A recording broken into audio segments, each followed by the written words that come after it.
healer in you, the king, the queen, the magician, the lover in you.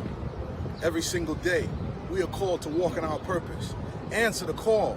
Lay down your burden and anything that holds you back and take your rightful place. The battle is everywhere.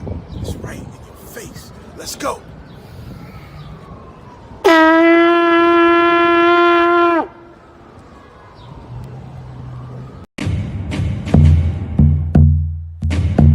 Welcome to Magnets, Crystals, and Pyramids. Success is your destiny. Yes. Love, wisdom, power. Remember always who you are. Yes. Yes. I am love, wisdom, power. Yes. Yes. I am love, yes, power. Yes. I am yes, I am love, wisdom, power. Yes, yes, I am wisdom, power. Master. Yes, I am. Yes, love, wisdom, power. Yes, I am. Say to yourself, yes, I am protected. Yes, I am master. I am magic. Family, I am here with a magical moment of young musicians. And this is Kim, Sister Kim, and she has a message about investing into the future musicians of our community. Sister Kim, tell us what you got here. Hi everyone, Kim, proud parent of children at the Big Apple Leadership Academy for the Arts. We teach HBCU high-stepping marching band to our kids from age 5 and up. It is a free after-school program, tuitionless, and it's open to all. Our kids are amazing. If you can, jump on our website. We're looking for support, donations. Our kids need new instruments so that they can high step on. Our website is www.bola.org, BALAA.org. And I appreciate the time. Thank you. Thank you so much. And so family, listen up close. We're talking about investing in the artists of tomorrow. By investing in them, if you have a little expendable change to invest in the youth, the genius, this is the opportunity. And in the description on this video will be the details of sending your donation to PayPal or Zelle or Cash App. Yes. Right? Yes. Okay. So thank you for your support. Our children are. Aboru aboye aboshishe alafia ubuntu. Assalamu alaikum, assalamu alaikum. Sanda om namah shivaya. I give you praise in the main shalom. Whatever your wonderful, wonderful beliefs and your system of beliefs is, we give praise. But we give praise to the Olodumare, the Olorum, the Somole, the Agbamole, the Funfuni, Leggy, Kuku, Tekunani, Samuji, what their room, Mojuba, Mudemo, Male, Mafon, Matibo, Joe. We give praise to the God who is the owner of today, the owner of yesterday, and the owner of all days to come. He to whom the Rumole and Agbamole exist to know his laws and command, originating creator, all things discovered and yet to be discovered. We give praise to our grand, powerful ancestors, those wise ones who come, give us directions, light, love, and help us to be able to receive the benefit in our life. We ask that you be able to embrace the great divinity of Rumila, the one who is witness creation, second only to all of the Mari, the owner of medicine, more powerful than men, the immense orbit that fought the day of death. He to who is the perfect in the house of wisdom. He is able to heal and to regenerate ye creatures of ill luck and bring them perfectly back into homeostasis, understanding, light, and love, and helping you to embrace the love of the universe as we give praise to all the creatures of the universe, everything that moves and reverberates, and the vibration that moves in your life. allow you to find goodness, allow you to find health and vitality, strength to move forward for the accomplishment of all the goals that you have set for you and your family. My name is Babalao Oluwole Abiyomi Fakunle Adetutu Ronkolo de Manyansa. My nickname is Babalao of Harlem. We send greetings to you today. As you at www.ifakunle.com, you can reach me and we will talk. Peace. Okay, family. Greetings and welcome to Magnus Crystal's Pyramids. And wherever you're listening from, please post in the comments so we can have an overview.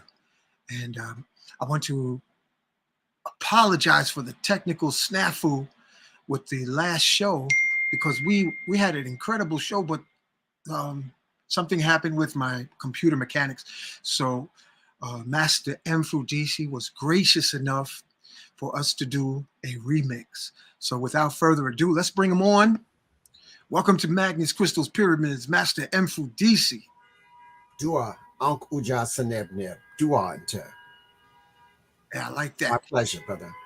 Yeah, I was just sharing with the audience that we had a snafu last time with the technical, but I'm looking up here in the upper left corner. You know, people are rolling up in here, so I know that this is being broadcast live. And if anybody has a question or comment about the sound quality or the video quality, please let us know. So, Brother Baraka is not going to be able to make it according to his last moment text a couple of minutes ago. However, we also are going to have Kafunya on, who's going to be asking questions and also making the announcement of your upcoming presentation at Nicholas Bookstore in, what is that, May? I believe it's May. 11th. May 11th? May 11th. May 11th. Sure. So without further ado, let's talk about what's happening in the world, consciousness. What's going on, Mfundishi Jhutyms?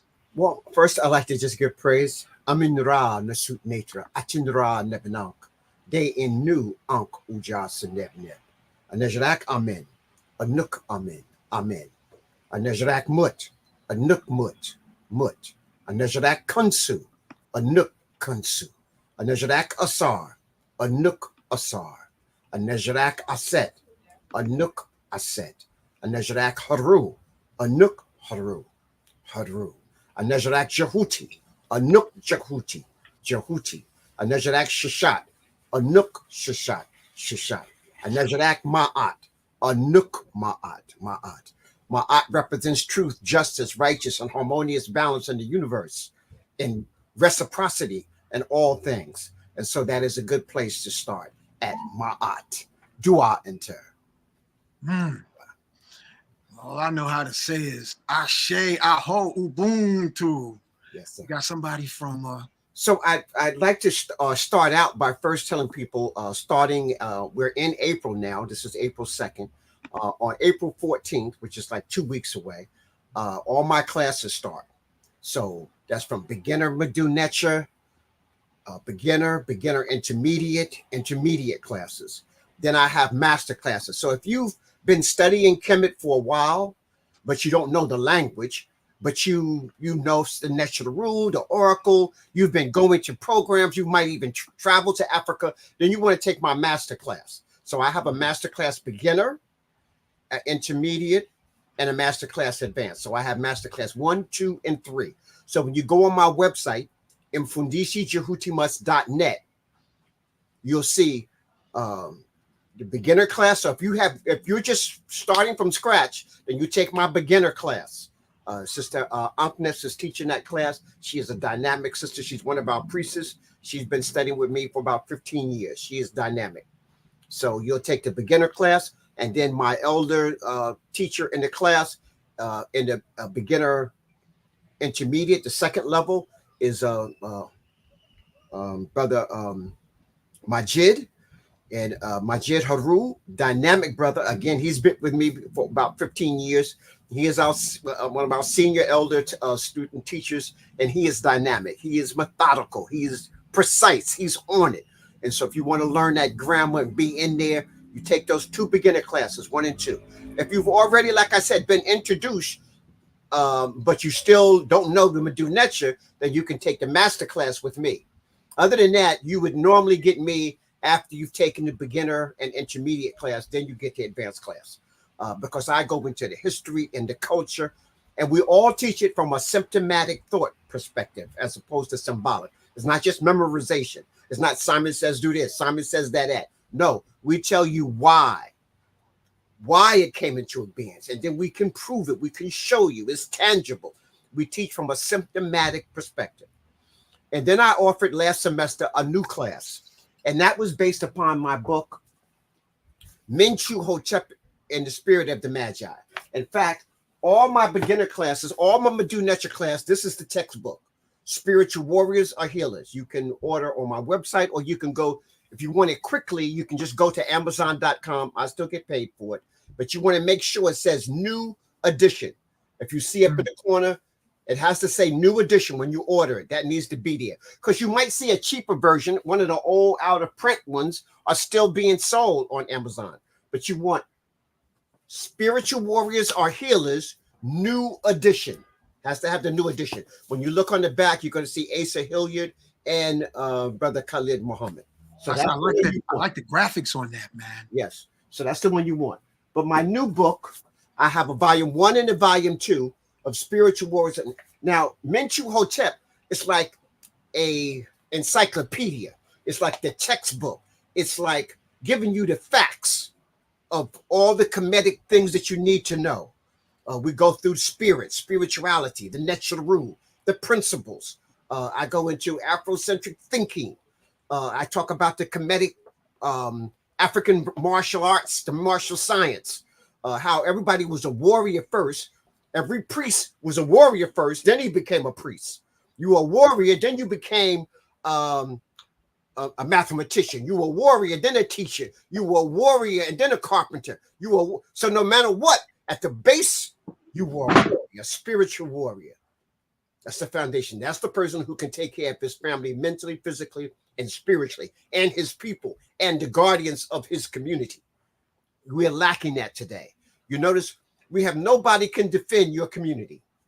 You depend upon your enemy to defend you. That's dangerous. That's like the wolf watching the rabbit's den saying, I got your back. Right. Okay. And that's the situation we happen to be in. So the spiritual warriorship is extremely important. So you can defend yourself mentally, physically, and spiritually. So what happened is that in this book, it goes through a Kemetic initiation. It tells you what you do. And then book 2 tells you what happens after you get you get your oppressor off your back, but he's still in your mind. So book 2 tells you how do you get him out of your mind. But we got to deal with book 1. So what happened, this is a 10-week, 11-week course where we go through every chapter. I go through geography. So you learn the history and the geography of Africa, especially Northern and Eastern Africa. You learn all of that. We go through character analysis. We go through the values and principles.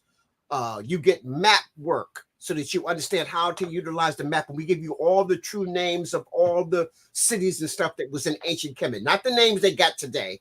Those are Arabic and Greek names. I give you the authentic names and the authentic places and stuff like that. But it tells you, this book shows you how to use the information you got in this book. So this book is giving you the facts. It's telling you symptomatically what things are. What is the natural rule? They are principles and laws of the universe. The creator is all. It's everything. And you are part of that. So yes, you are nature-like. You are God-like. Don't be ashamed of that. I know Islam and Christianity and Judaism got you saying this blasphemy. You can't be God. God is outside of you and he created this. No, you are part of that oneness. You are part of the oneness. You are nature-like. And your only limitations are those you imposed upon yourself. And so this book, I do a course in it. And it's going to show you just how powerful you are. And then book 2. So it's going to be called Mfundishi Jhutyms in the Spirit book workshop. So it's 2. So this one and then my second book, book 2. Shimsu Haru, followers of Haru. So if you really want, if you've already read a lot of spiritual warriors or healers, then you want to take that course 1 and 2, and all of them start April 14th. So that's just in 2 weeks from now. You can go on my line. All the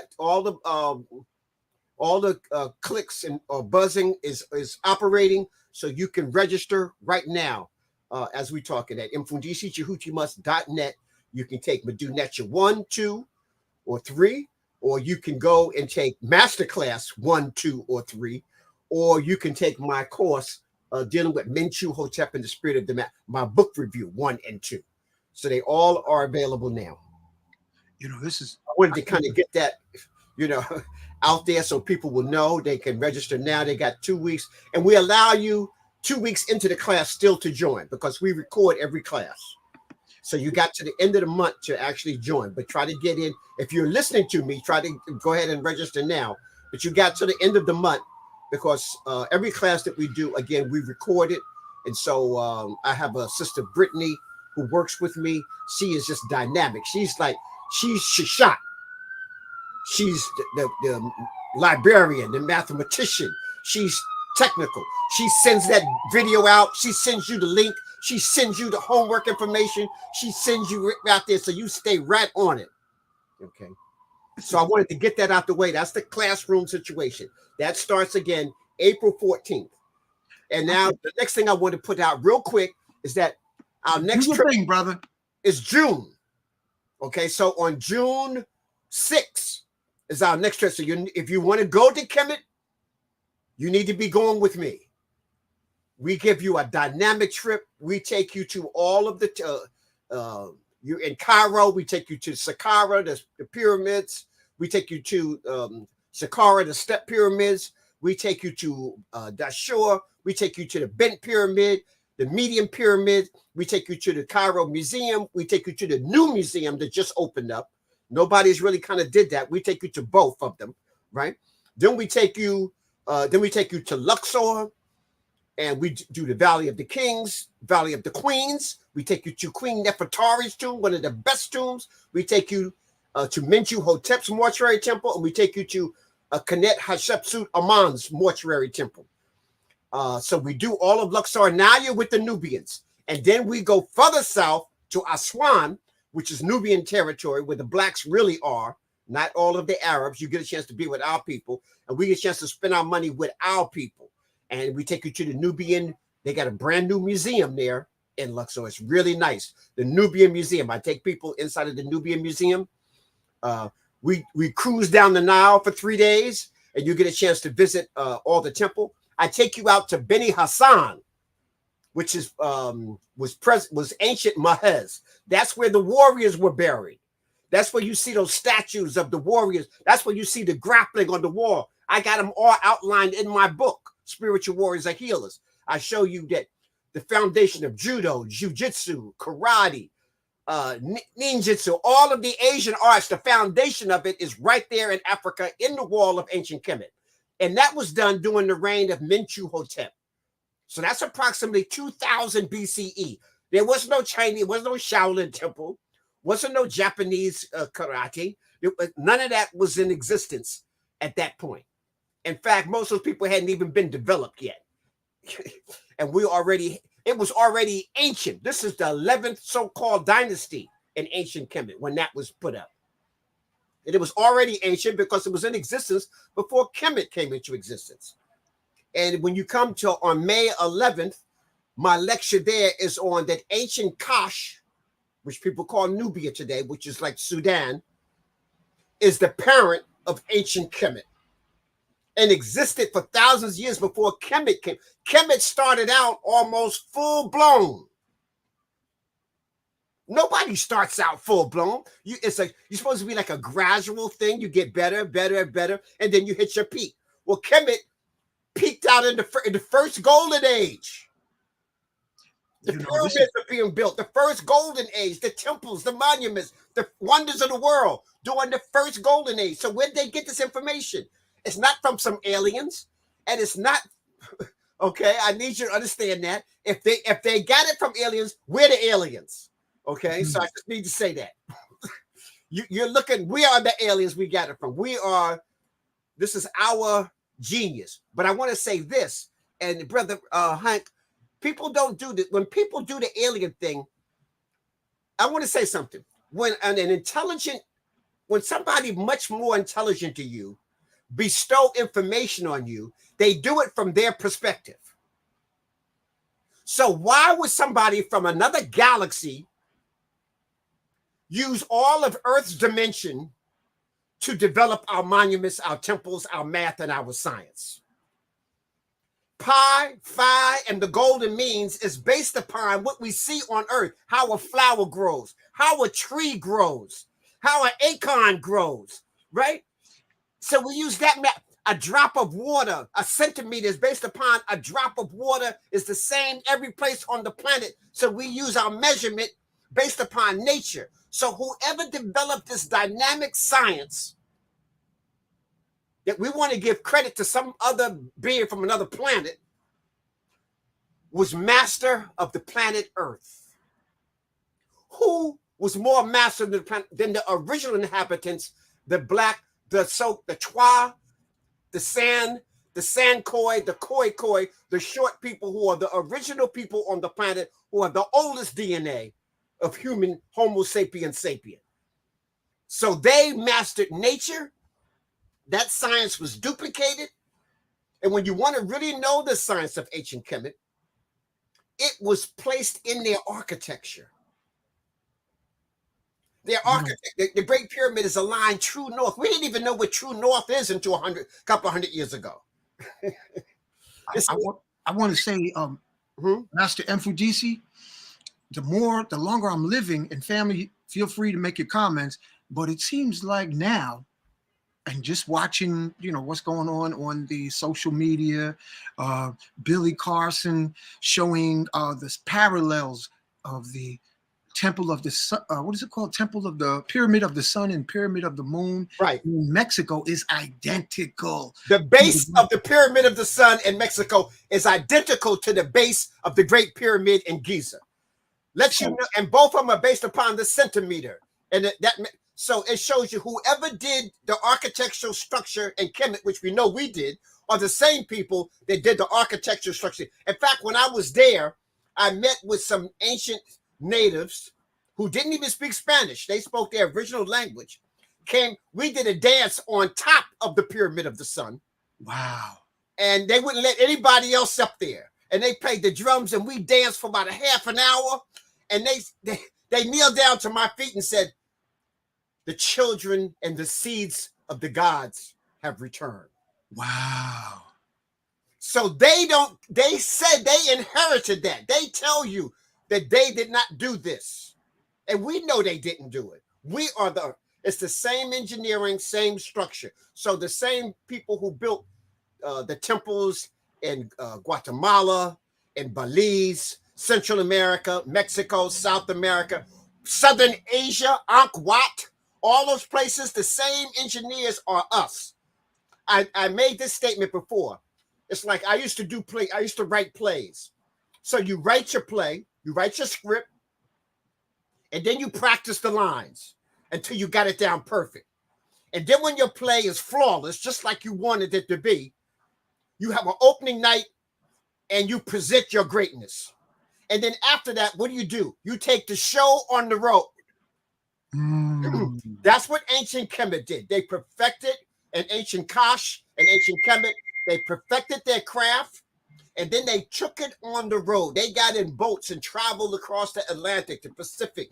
They traveled. We never came to conquer anybody. We came to bestow it with. What do you think those giant Olmec heads are? We didn't enslave nobody. Why were they worshiping us like gods?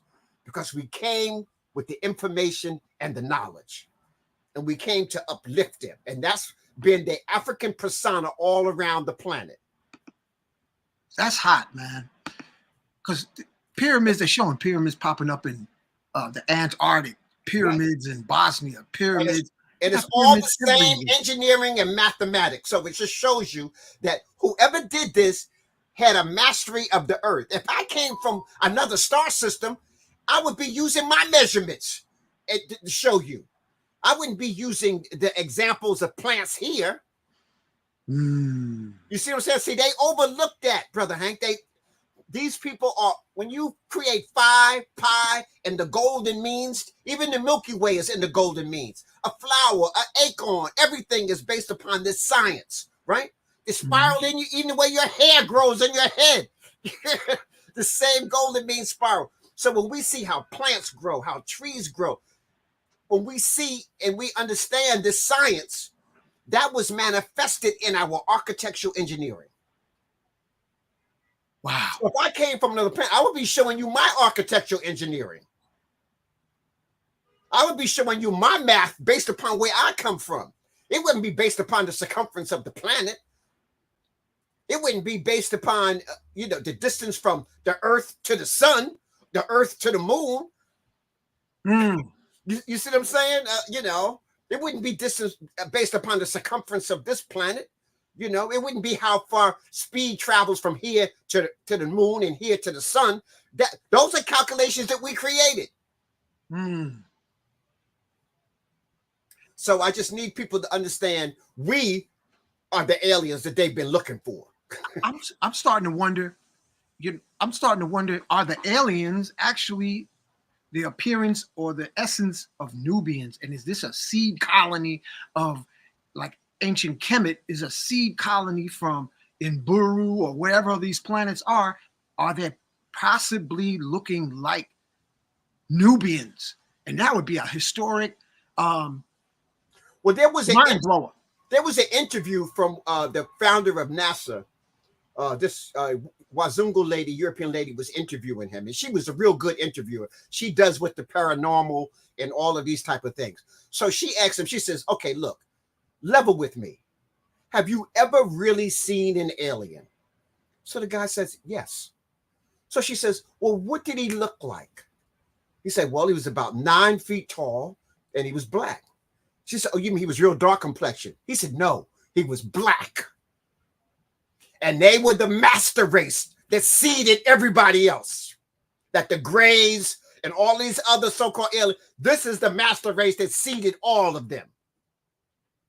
Now, that was an interview. After what, I couldn't find it. They got blank. I think somebody took it off. But yeah, that's hot.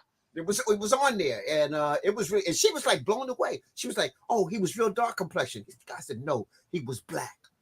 He was black. Yeah, I like that. I remember when the New York Post came out with the article about black astronauts not losing any bone matter. Remember that? It came out, family, when the black astronauts would go up in space, the brothers would lose a small percentage and the sisters would not lose any bone mass, but the European astronauts would literally start dissolving outside the Earth's magnetic gravitational atmosphere. And I remember there was a brother at Jacob Javits, and he actually put a comic book together, but this is going back into like the late 80s or the mid 80s and early 90s. But they had it in the New York Post about black astronauts had to sign a disclaimer not to share that they do not lose bone matter. So family, you are children of the stars. You see, there's 4 major elements in the universe, and not just our universe, in the multiverse. And that is hydrogen, nitrogen, carbon, and oxygen. We are carbon-based people. And melanin is another form of carbon. And so we are truly the children of the sun. And so when you got a people who are melanin deficient, lack carbon, that means they lack a connection to the universe. And so, it's just, it is what it is. I'm not hating on nobody. It's just, it is what it is, And that's where it comes out in the dance. So nobody can feel, you see, your pineal gland is the only gland that allows you to feel the whole cosmic universe. All the rest of your glands are for your body. But the pineal gland it's like it has sensors, like your eyes has sensors, has cones in it, sensitive to light. It also has crystals all around it. So it's sensitive to light and it has crystals all around it, right? And it releases melatonin and serotonin. One helps you sleep and one helps you be active, awake stage. Everybody on the planet as a child are born with an active pineal gland. People call it your third eye. I call it the first eye. And I call it the first eye because that was operating before these were operating. Okay. So now let me just say this here, Brother Hank. All children around the world, they don't understand racism. If you take 3-year-olds and 2-year-olds and 1-year-olds and put them in a sandbox, they all loving each other, kissing each other, hugging each other, playing, sharing. They learn symbolic thought racism from parents and their environment of people. They pick that up. Okay. But now, once a child gets into puberty, most Asians and Europeans, their pineal gland becomes calcified. So this is why, Brother Hank, on the plantation, you could have had a black mama who was suckling the little white babies, and the little white babies loved black mama more than they did their own mama. But then once they grew up, went through puberty, they was like, all right, go to the fields.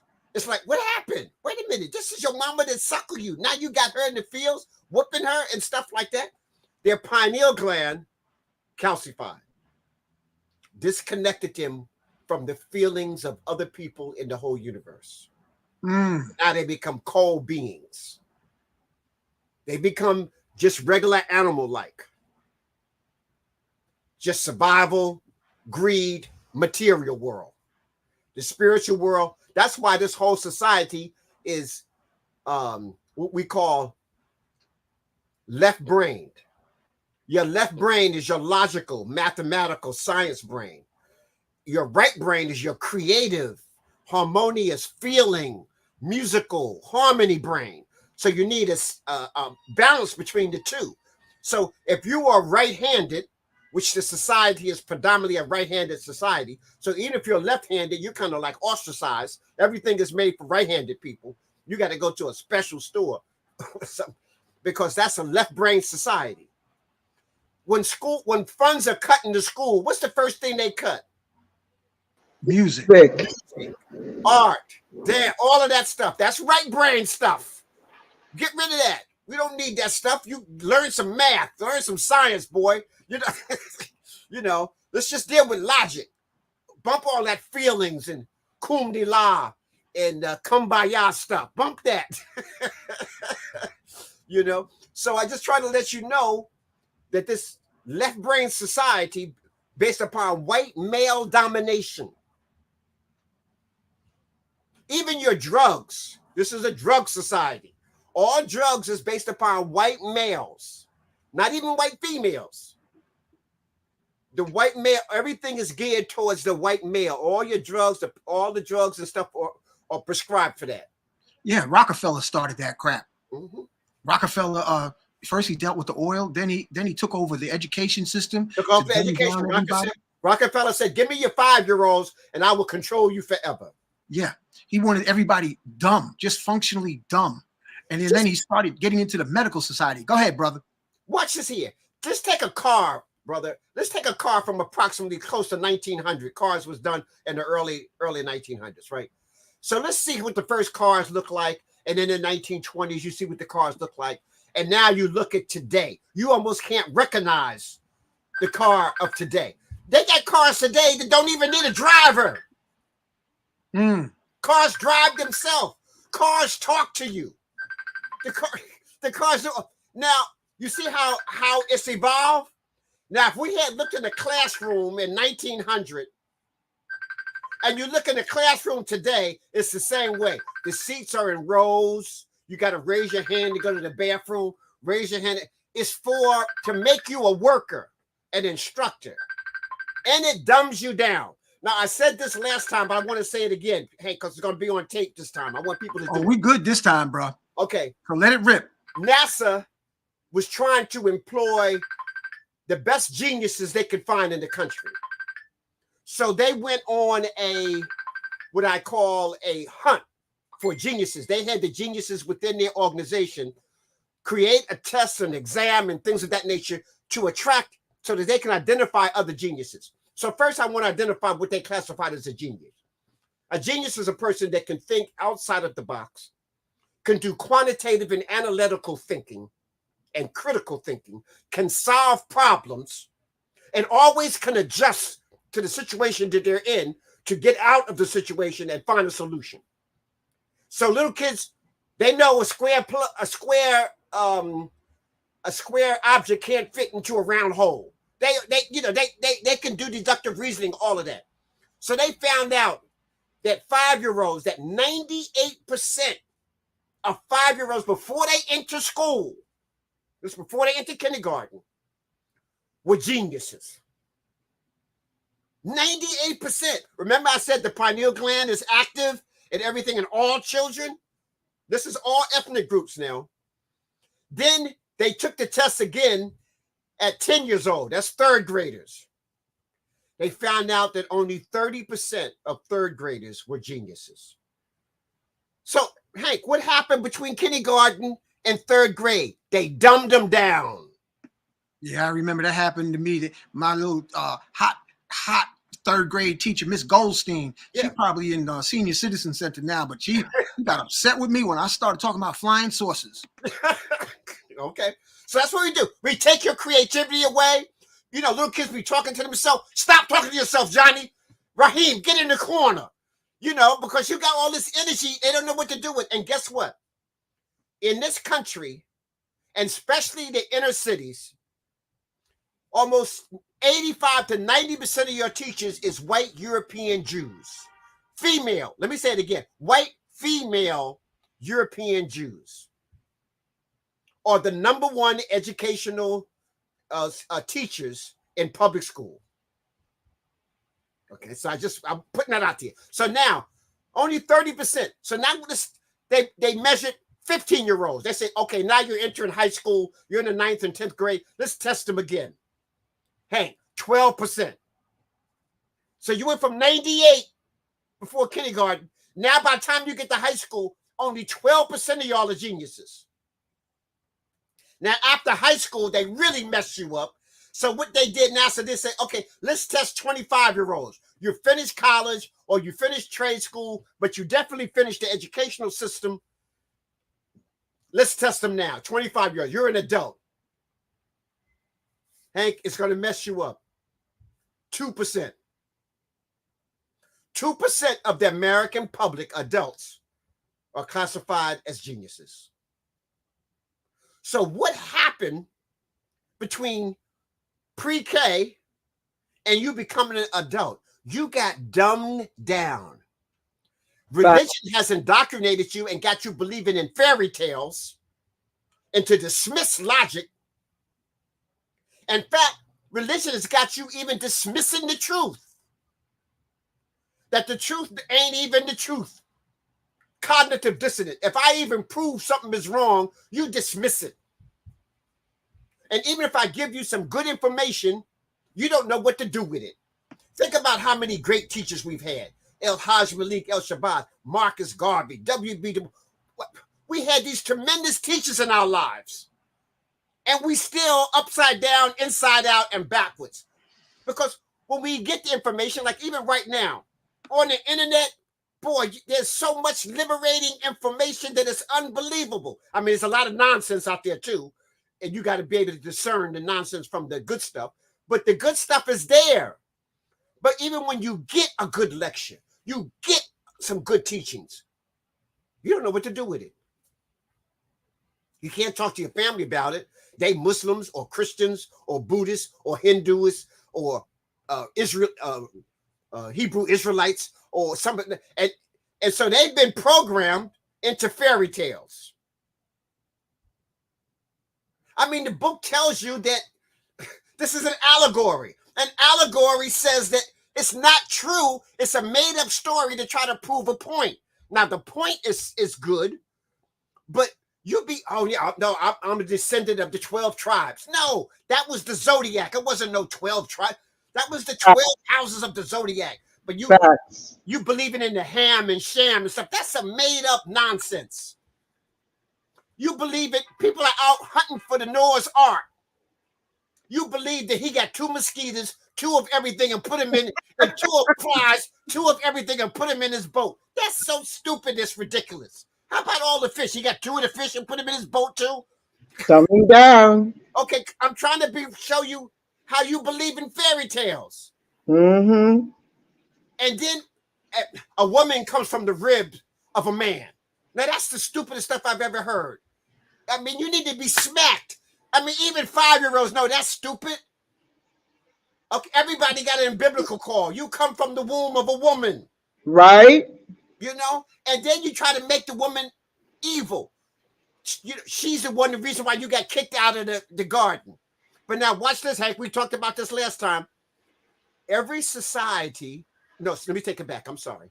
All melanated societies want you to eat from the fruit of life because that's knowledge and wisdom. We want you to eat from the acacia tree. We want you to eat, the herb, the plants that give, that give you visions. We want you to have the mushroom. We want you to eat. We want to enlighten you. Right. You notice all the Europeans, it's bad. They don't want you to eat from the tree of life. Judaism, Christianity, Islam, no. Get out of the garden. We don't want you knowing what we know. We don't want you to think you godlike. The Abrahamic religions are scared. The Abrahamic Islamic religion. They are frozen in fear while they tear the history of the wasn't it the Alexandria Library was burned down? Oh yeah. Burned down by the they're afraid of knowledge. They want to control and hoard the knowledge, So but we always wanted to expand your knowledge. We wanted to share your knowledge. Facts. We wanted you to go to the limits of the universe, and then we showed you that there is no limit. There is no end. The universe is still coming into existence. And so we tried to empower you. And then listen to the fairy tale. And then after they get kicked out of the garden, what? Cain and Adam and Eve had 2 sons. Who were they? Cain and Abel. And then they went and married some other folks. If they were the first 2, who did they marry? Where did these other folks come from? I got kicked out of kindergarten. I mean, out of the school when I was like about 10 or 11 because I asked that question. Listen, I said, well, what happened to Lilith? I'm telling you. Adam's first wife was Lilith. Yeah. What happened to her? She got kicked out too? Okay. So Eve was more docile.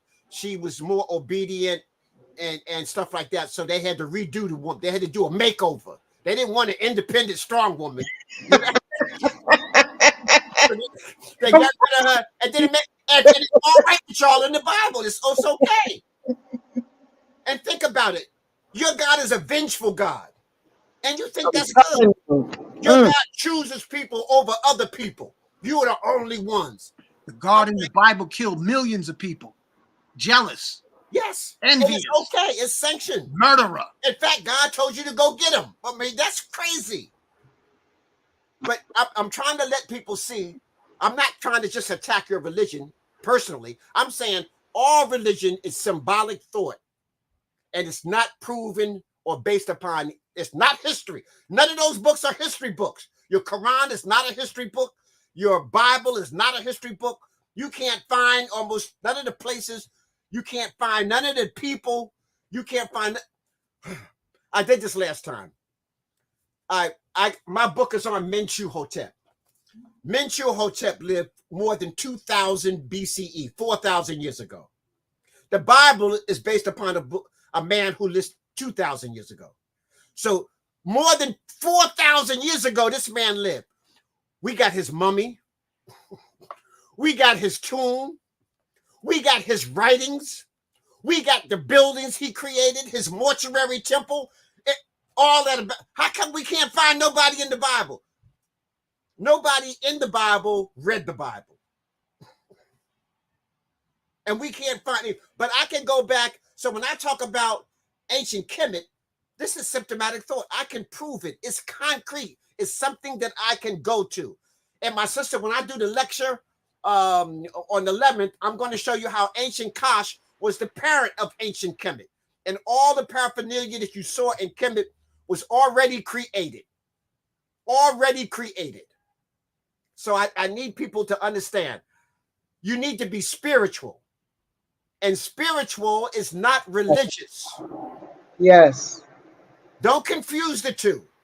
Religion dangles a spiritual ball in front of you and got you thinking that you're into spirituality, but no, you're not. Religion is about control of your mind and your resources. You hear me? Control of your mind and your resources. But the Vatican is so rich, it's a nation by itself. Inside a nation. Right. They got their own currency. They got their own bank. This is supposed to be a religion now. They got their own bank, their own currency. They got their own military. They got their own police force. They're a nation. Nobody taxes them. They taxes everybody else. The Empire of Rome extended. So people, we have to understand this. Okay. So the key is spirituality. In order to understand spirituality, you have to understand spirit. So in my books, Spiritual Warriors Are Healers, I think the 4th chapter is based upon spirit. So I start out by what is the nature and the natural root? What is the creator? What is this energy? Then I talk about the natural root are not gods and goddesses. They are principles and laws that govern you. See, I know even we got some African religions, we still got gods and goddesses. No gods. They are principles and laws. When I talk about Shu, boundless space, it's the air. You can't see Shu, so I created an image so that you can identify with this force that you can't see. That force isn't a god. That force is a principle, a law. You know, chestnut represents moisture, and water is not God. I see the water flowing in the background there. That's not God, but that's a manifestation. Without that, there would be no life on the planet. Facts. So I give homage to water. I give homage of this force, this nature. You see what I'm saying? Air. I give homage to it. Without that, you don't exist. I give homage to my mother. Without her, I wouldn't exist. You see what I'm saying? Facts. So I'm not worshiping them. I give homage to the ancestors because we're sitting and resting. My DNA is vibrating from them. So I'm not worship them, but I give homage to them because without them, I don't exist. Now, what's wrong with that? Nothing. But religion got you dispel your family, you dispel your culture, you do all of that in the name of your religion. I'm telling you. I teach that culture is your medicine. When the priest in Kemet, one of the priests came to the high priest and he says, I traveled to Canaan and my people were not there. We founded Canaan. What happened? And the priest looked at him and he said, they lost their language, they lost their culture, they lost their history, and they died. They got replaced. Does that sound familiar? You lost your language. Yep. You lost your culture. You lost your history. That sounds like Black people in America. And then you became to imitate your enemy, and then you cease to exist. And so anytime your culture, again, is your medicine, my people, your culture teaches you not only how to survive, but it teaches you how to flourish. It teaches you your relationship to nature. And every group around the planet has a specific, the culture of people in the rainforest is different from the culture of the people in the savannah. And it's different from the culture of the people in the desert and different from the culture of the people in the Sahel. And so now you understand that, for example, your stomach culture it takes over 3,000 years for your stomach culture to change. So that means that Africans, I don't care where you're born on the planet, you still have an African cultural stomach. You should be eating tropical fruits. You should be eating food from the Tropic of Cancer and the Tropic of Capricorn. Now, I know some of y'all say, I come from the West Indies. That's ridiculous. First of all, it's not West India. People got lost and call it the West Indies, and now you run around talking about I'm a West Indian. Could never figure that out. Right. Remember, the only difference between a Jamaican, a Trinidadian, a Puerto Rican, an African in America, African is a boat stop. That's the only difference between us, hey? It's a boat stop. And then you begin to identify with the culture of where they stopped your boat. Or the enemy that shoved their culture down your throat. I go to Brazil. The largest group of African people outside of Africa live in Brazil. Over twice the amount of Africans in America are in Brazil. They speak Portuguese. And 95 don't understand or don't know that they Africans or know their culture or are ashamed of it because the dominant Portuguese culture pushes white male domination.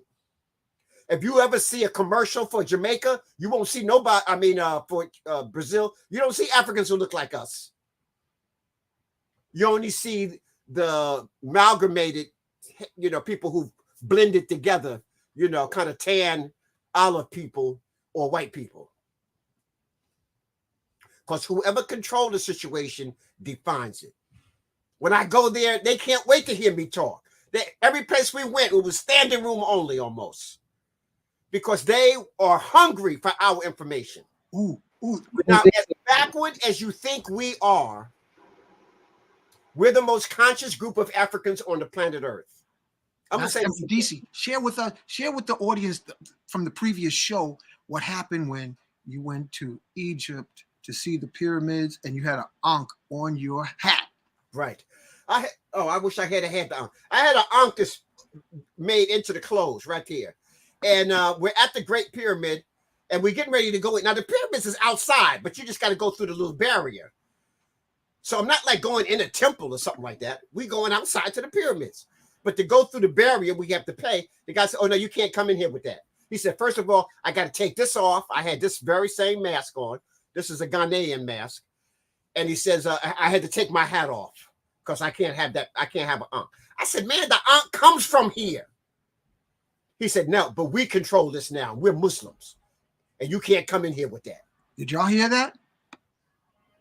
I said, you gotta be kidding me, right? So I said, let me see your supervisor. So he went and got his supervisor. He said, no, you can't come in here. I said, I want to see who's in charge. So they got the person who's in charge. He came and said, no, you can't come in here with that. I said, all right, pull out the cameras. So everybody pull out. We're going to put this on YouTube. So everybody took their phones out and started live streaming. And then he said, okay, all right, you can go ahead in. You can go ahead in, Because you see, 90% of their gross national product is tourism. So they don't want to, they don't want this in the news. Ancient Egypt won't let Africans in because they are trying to identify with their culture. They don't want that in the news. But they control. So you have to understand, Arabs are in control of that country. So the Africans there are in the same situation that natives are in America. And those Arabs got uptight with Kevin Hart because he said that Egypt was in Africa. Touch on that, please. Yeah, they banned them. They stopped them from coming. They canceled his concert. What? Yeah, Kevin Hart was going to speak in Egypt, do his comedy show, and he said that the ancient Egyptians were Africans. And they said that's ridiculous. The ancient Egyptians were Arabs, and you can't come here. And that Egypt. And they had enough power that blocked the show. Well, let me say this. The fundamental Muslims will be blowing up the pyramids and blowing up Haru and Maketi, the Sphinx, because they think it's anti-Arab culture. And in that was in the news. Places like Iraq and Iran, they got pictures of them destroying the ancient Persian art and stuff like that because it's before Islam. They don't want nothing before Islam. So they're destroying. That art belonged to the world. That's the world culture. and they're destroying it because it's anti-Islam. I I remember understand that the word Allah comes from a woman. Yes, a lot. You're right. but I remember that being in the But again, news. remember I told you only 2% of us are geniuses now. Only 2%. So I hear you. you can pout out all the knowledge you want, all the information. The majority of the people who hear it can't do nothing with it. You They know, go to church on Sunday, or they're going to the mosque on Friday. They're gonna pray so much they got a knot on their head. Yeah. Okay, and they think that's good. That's not good. That people praying is good. Right. Your prayer should be positive affirmations. Your prayer should be like, thank you, nature, for allowing me to breathe. Thank you for having a family. Thank you for allowing me to get up today. Thank you for being able to giving me food and substance. Thank you for allowing my mind to think consciously. Thank you for me having the friends that I have. Thank you for me having a family. You need to be, gratitude needs to be your prayer. Right. Not, God, I need a new car.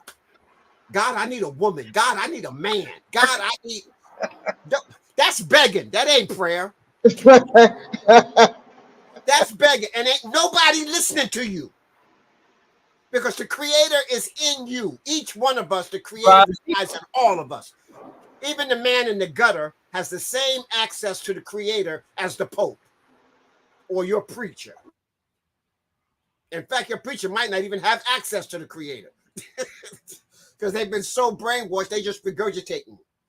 I was just listening to Ray Hagins, and he was just talking about, you have to somewhat forgive them because he says he was raised in this. Both of his parents were preachers. He grew up, he became a bishop. And when he heard that Jesus was imitating Haru, he got angry and wanted to fight.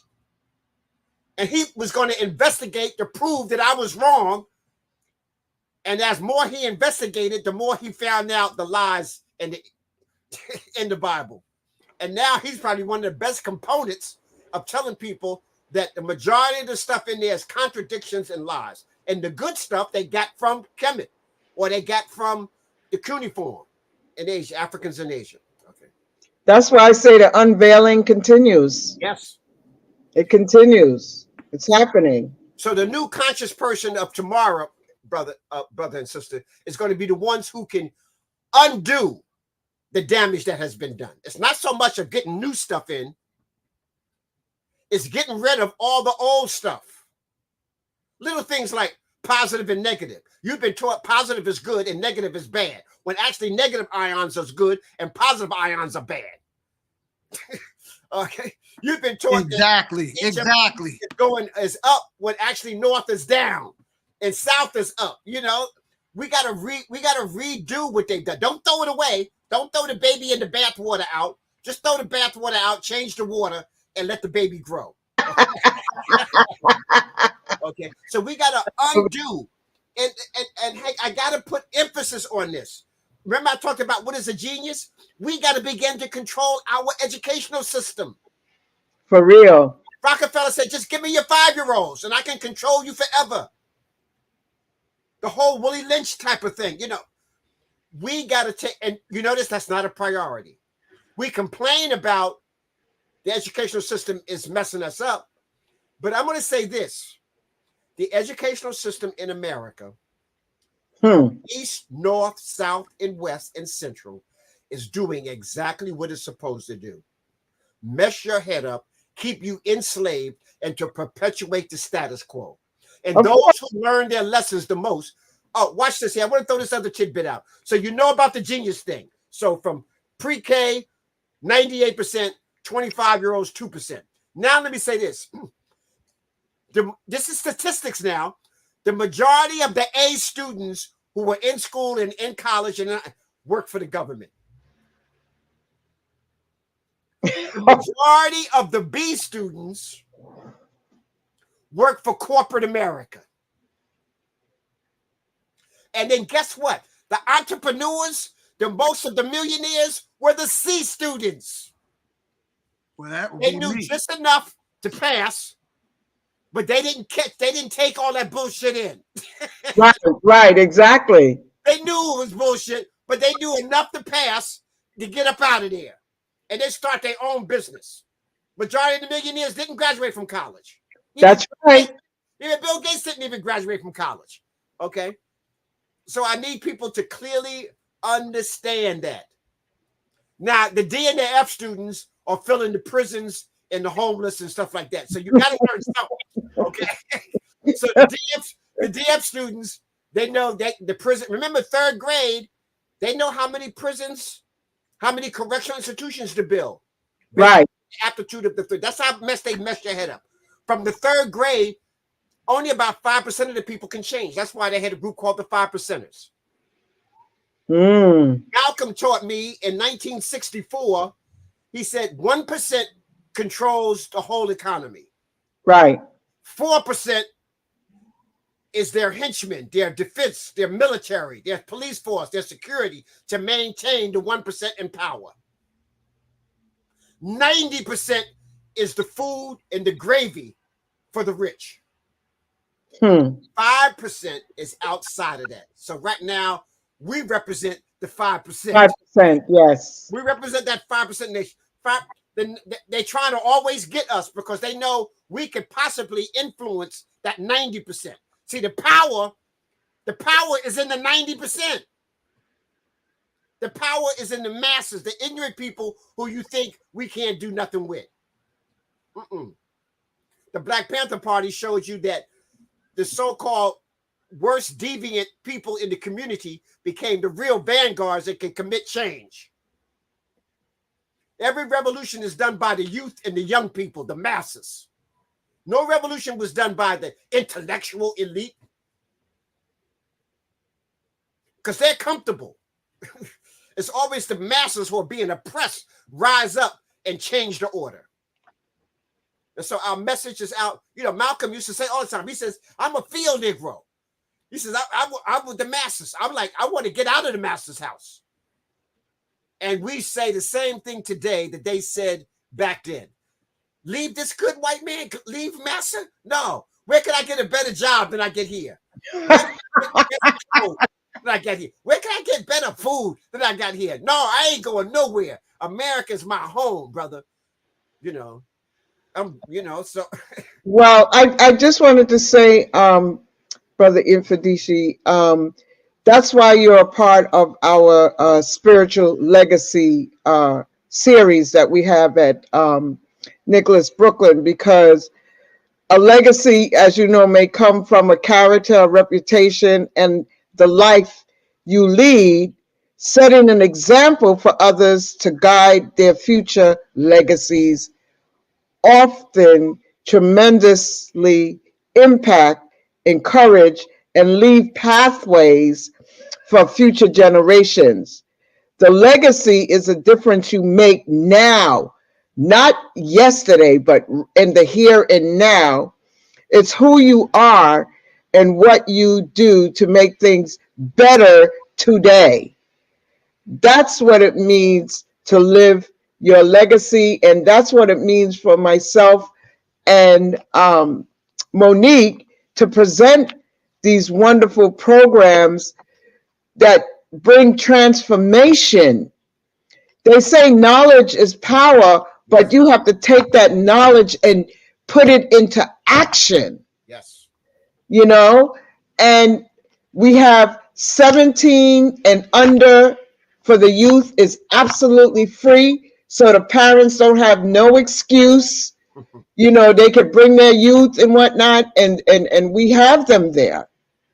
So our spiritual legacy is also happening with you on the day of Bob Marley's Ascension, which is the 11th of May. Very powerful number. As you know, right. King Simon and Lloyd Strayhorn are the ones that give a good information. And on Saturday, April 13th, people got to tune into Legacy Volume number 8 when we have King Simon and Ma'a. Behind every great man is a great woman. Even Dr. Sebi said that about Ma'a. And then, of course, we have the genius in the lab, Ankh Rising Sun. And then we have Mama Ella, who's coming with the quickness and giving, guidance from the spiritual realm to the people there. And I will be there doing the sound healing meditation to open up the way. And then it doesn't stop, because on Sunday, April the 14th, we have Dr. Moore. She's an iridologist. You have Lloyd Strayhorn putting the path down for you to follow. He's an astronumerologist. I just talked to Lloyd today. He called me earlier today saying, "Oh, I heard you're going to be on the show tonight." And he's going to be on. You're going to be on his show as well, I believe, too. Yes. And then on Sunday, like I said, King Simon is coming in with the quickness, and we have Adara Moselle. She's going to deal with the tantric magic of manifestation through tantric energy. A lot of people don't understand that through that modality you could bring manifestation, because you're at a high frequency. And right now the sun is illuminating, sending out those light waves to people. That's why you're seeing there's a shift in consciousness on the planet. So Mfundishi, I'm very, very happy that you're a part of the spiritual legacy that we're doing at Nicholas Brooklyn. And so you can get your tickets there. You can go to Eventbrite and get your tickets, or you can go to 1396 Fulton Street and obtain your tickets as well. It's going to be on and popping. There's something about April, man, that is, happening big time. Of course, with the lunar eclipse happening and people getting ready, and, we having all these different distractions and whatnot. We better be instruction, not distraction news, instruction, to get the information that is going to be coming through the celestial heavens, Kafunya, Yes. your energy. Hey, I want to explain, why do I push the Medu Netra? Go ahead, brother. The Medu Remind me, Netra, Kafunya, 'cause the I'm divine words of the Creator through our elders. So the symbol of Medu Netra is a walking stick of an elder, and the symbol of a white flag, symbolic of Netra, that which is divine. All right. And so it means divine words of the elders from the ancestors, from the Creator. Yes, That was our spoken language and our written language. Now, let me say this. There's more Medu Netra records than all the ancient languages put together and multiplied by 100. I didn't stutter. Did you hear me? All of them together, and that's cuneiform, all of them. You got some cuneiform tablets, but we wrote it on you heard the writing is on the wall. It's still on the wall, waiting on it. It's in all of the tombs. We put that information out. Remember, we wanted you to eat from the tree of life. Yeah, that was knowledge. So they put the knowledge out there, and then they put their science in all of their engineering and architecture. But you got to know the Medu Netra to even understand that. And so what happens is that even our scholars is getting our Kemetic legacy and our ancient history from our former enslaver.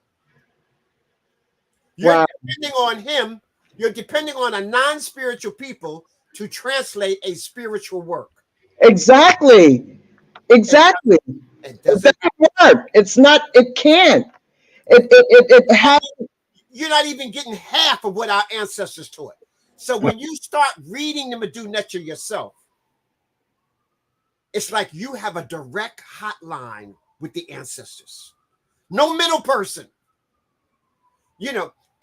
Just saying their names. Like I said, there's 4 ways to specifically 4 ways. There's many ways, but 4 ways to honor our ancestors. Number 1 is we speak their names the way they spoke it. So instead of saying Ramses II, you say, no, he didn't call him. He didn't even know who that is. You say Ursa Ma'at Ra, Setepin Ra, Meri Amen. You see the power in there? They don't want you to do that. They got you saying King Tut instead of Tut Unk Amen, the Tut. living image of Amen. Tut considered himself, in his physical form, was a living image of that which can't be seen. Ah, Whoa. So we start translating this. Jhutyms, one who was born of articulate thought, speech, writing, and action. They don't want you to have no names like that. They want you to be Bo, James, Ralph, William. They don't want to have a name that's going to lead you towards greatness. I'm glad you brought this up because yes. we have some Negroes now in the cultural community that's saying I am is a recent invention, and we should now just say we allow. Could you touch on the ancient words of Nuke Poo Nuke, Master? And don't forget the words that you were going to say to me. Okay, I got you. Okay. So, people, you have energy centers in your body. Yes. African people have 12. Most Europeans are operating on 5. And most of the Asiatics and Euro-Asians push out 7. So they call it the 7 chakras. Yeah. Chakra simply means in Sanskrit for energy center. Yes. Now, these energy centers govern how you think and how you perceive information as it comes to you. So when you speak, you're speaking and you can vibrate on these energy centers because everything is a frequency. That's why when you hear drums, you almost, you got to move with it. It's a frequency. Mm-hmm. Right? So that's what you're hearing. So when I say that I am, I'm starting at my chakra, my lower chakra. And I'm saying that I can manifest all. I am that which I am. So we go, Anuk. So when I did the opening, I said, Anejarak. Amen. That means I give homage to Amen. Then I said, Anuk. Amen. Nook. Anuk. I am Amen. And then Amen. Nook. Right. Anuk. Right. So that was manifesting this energy. But now when you get up here, you go, I see Amen. Therefore, I am Amen.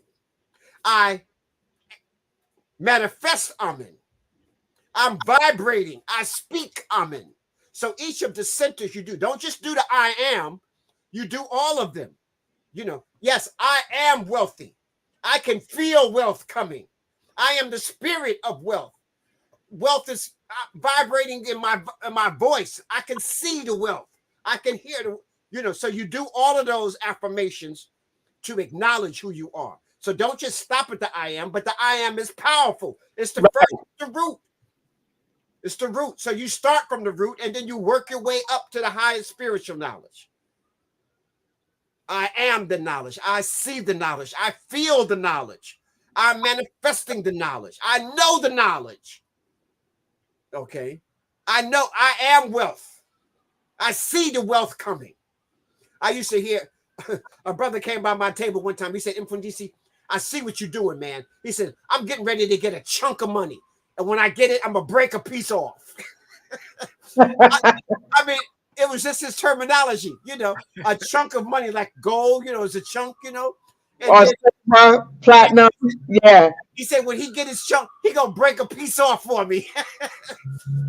It's just the terminology. You understand what he's trying to say. He's feeling that from his heart, And to add on to what you're saying, I am getting my riches now. Right. No, do it in the now. Just commanding I that. feel the riches coming. Exactly. I love it. I see the riches coming. I'm speaking the richness into existence. Yes, Baba. So you do all of them as part of your affirmations. You hit all of them. But the I am is powerful. You don't want it to get, again, that's the root, that's the base. And then you work your way right on up. Yeah. Your highest. But remember, words are vibrations. Yes. Now, let me just say this about water. I love the water flowing in the background, brother. Me too. Yeah, you put me in trance, brother. Water holds more memory than any compound molecule on the planet Earth. I'm going to say it again. Water holds more memory than any compound molecule on the planet Earth. The Earth's surface is approximately 70% water. Your body is approximately 70% water. When you speak, you're vibrating your water. So whenever you speak, your water is vibrating that energy. If you speak negative, then that is coming back to you.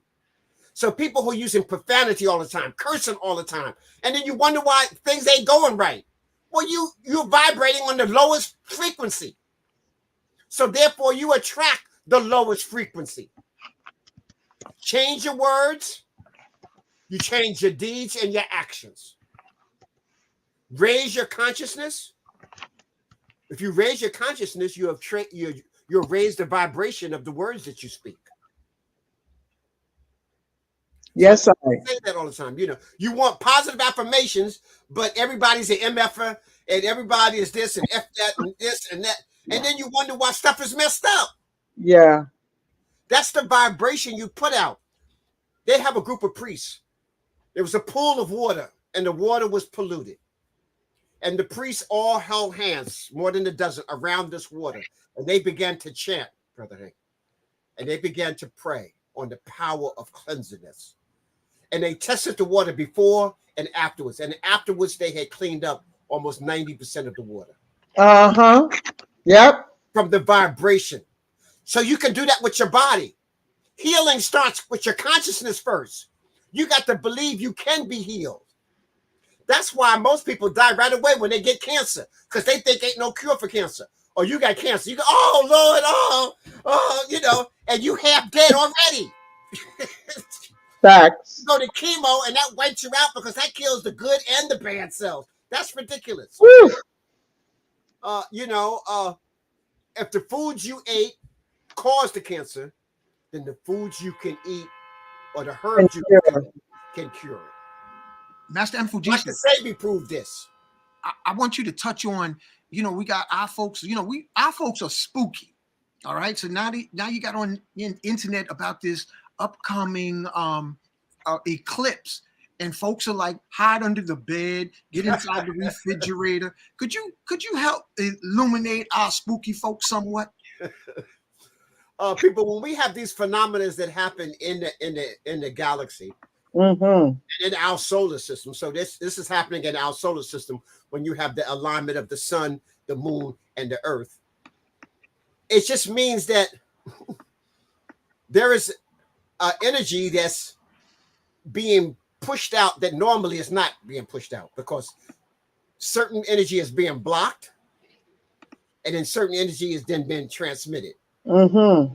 So this is a time, it's just like your full, it's the same thing with the moon. It's like your full moon versus your waxing moon versus your new moon.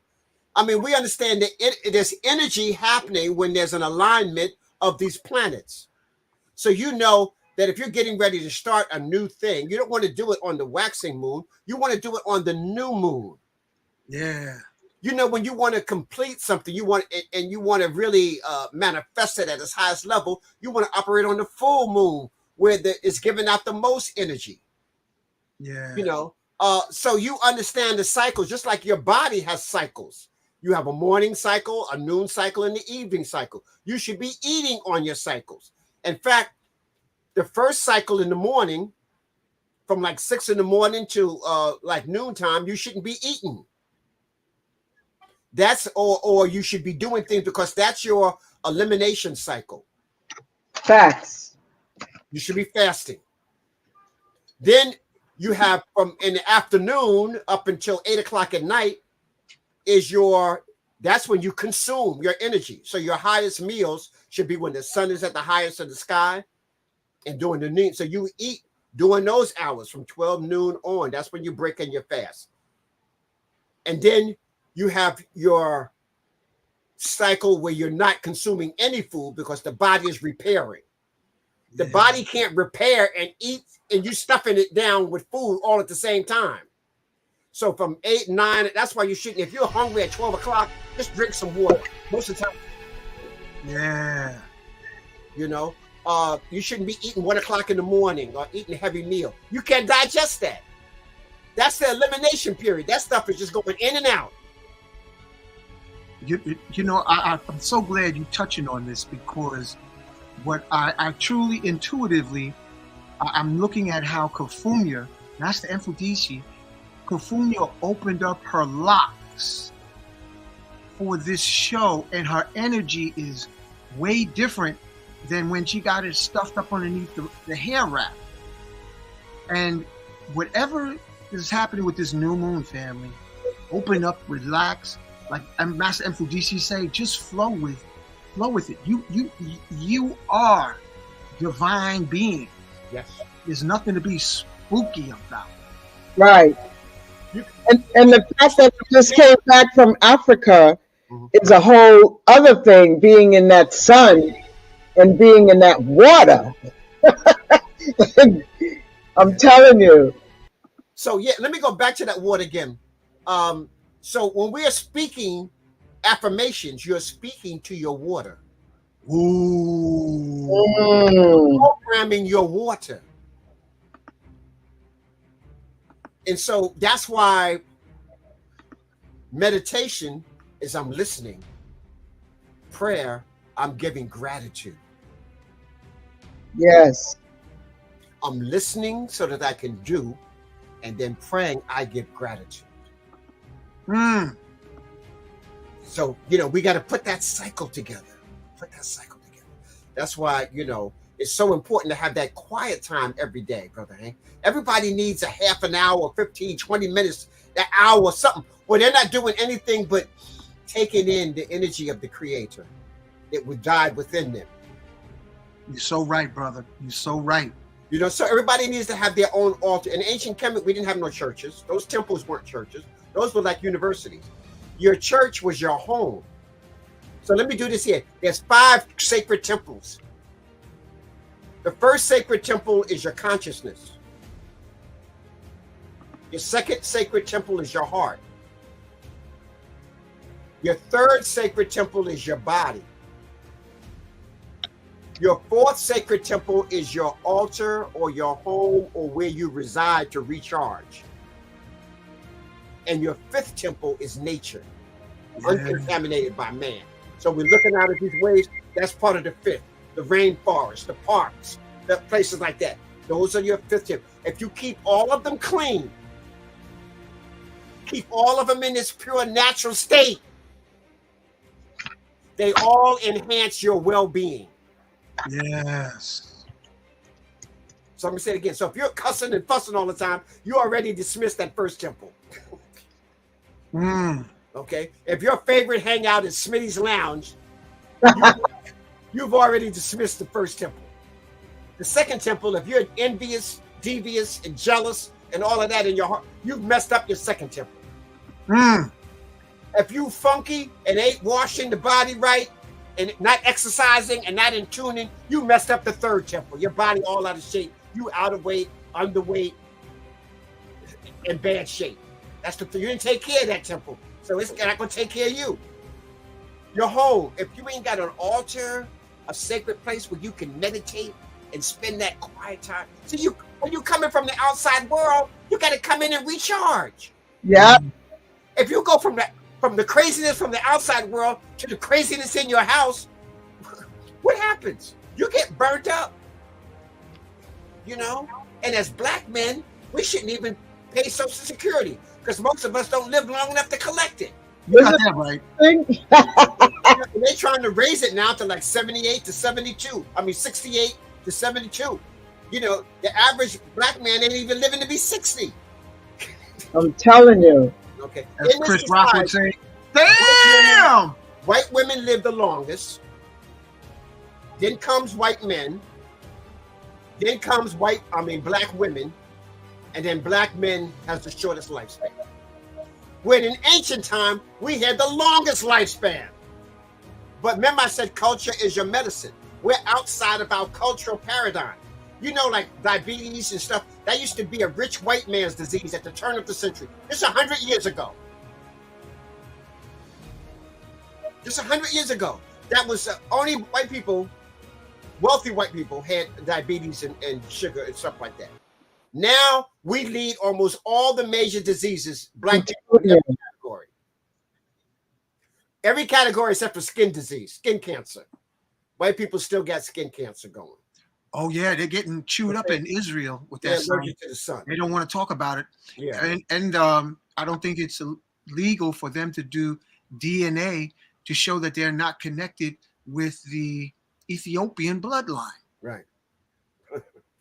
But well, everybody, if you're a human being, you have to have our blood. You have to be connected. Absolutely. We are the only original humans on the planet. Everybody else is humankind, kind of like a human. Almost all Europeans got Neanderthal and like almost 10% Neanderthal and Denisovan blood. Africans have almost no Neanderthal and no Denisovan unless they've been mixed with white people. you know what I want you to touch on? Tell us something about the mystic qualities of my favorite subject of acacia wood and that lapis oil. I mean, not the lapis oil, the blue lotus oil. Right. The blue lotus oil. Almost all the pictures in ancient Kemet, you see them smelling the blue lotus flower. It's hallucinogenic. When the aroma comes through your nose and the acacia tree, the leaves of the acacia tree, the bark of the acacia tree, it's also hallucinogenic.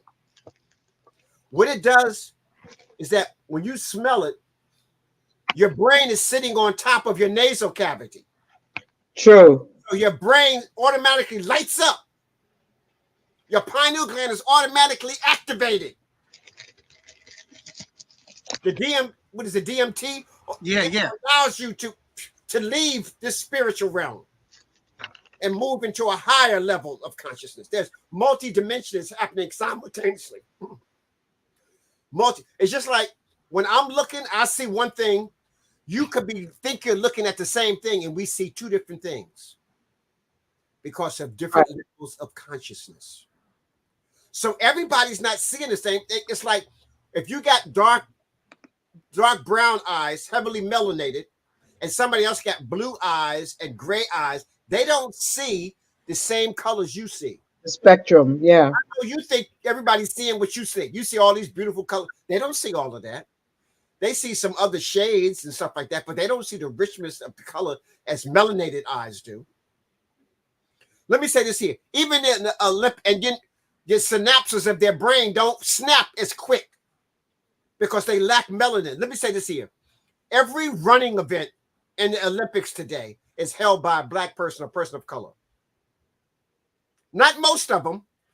Everyone from 100 meters to the steeplechase, 26 miles, and to the 26 marathon. Mfundishi. Every run. Why is this? Is there racism involved? Is there prejudice involved? No, it's a physical phenomena.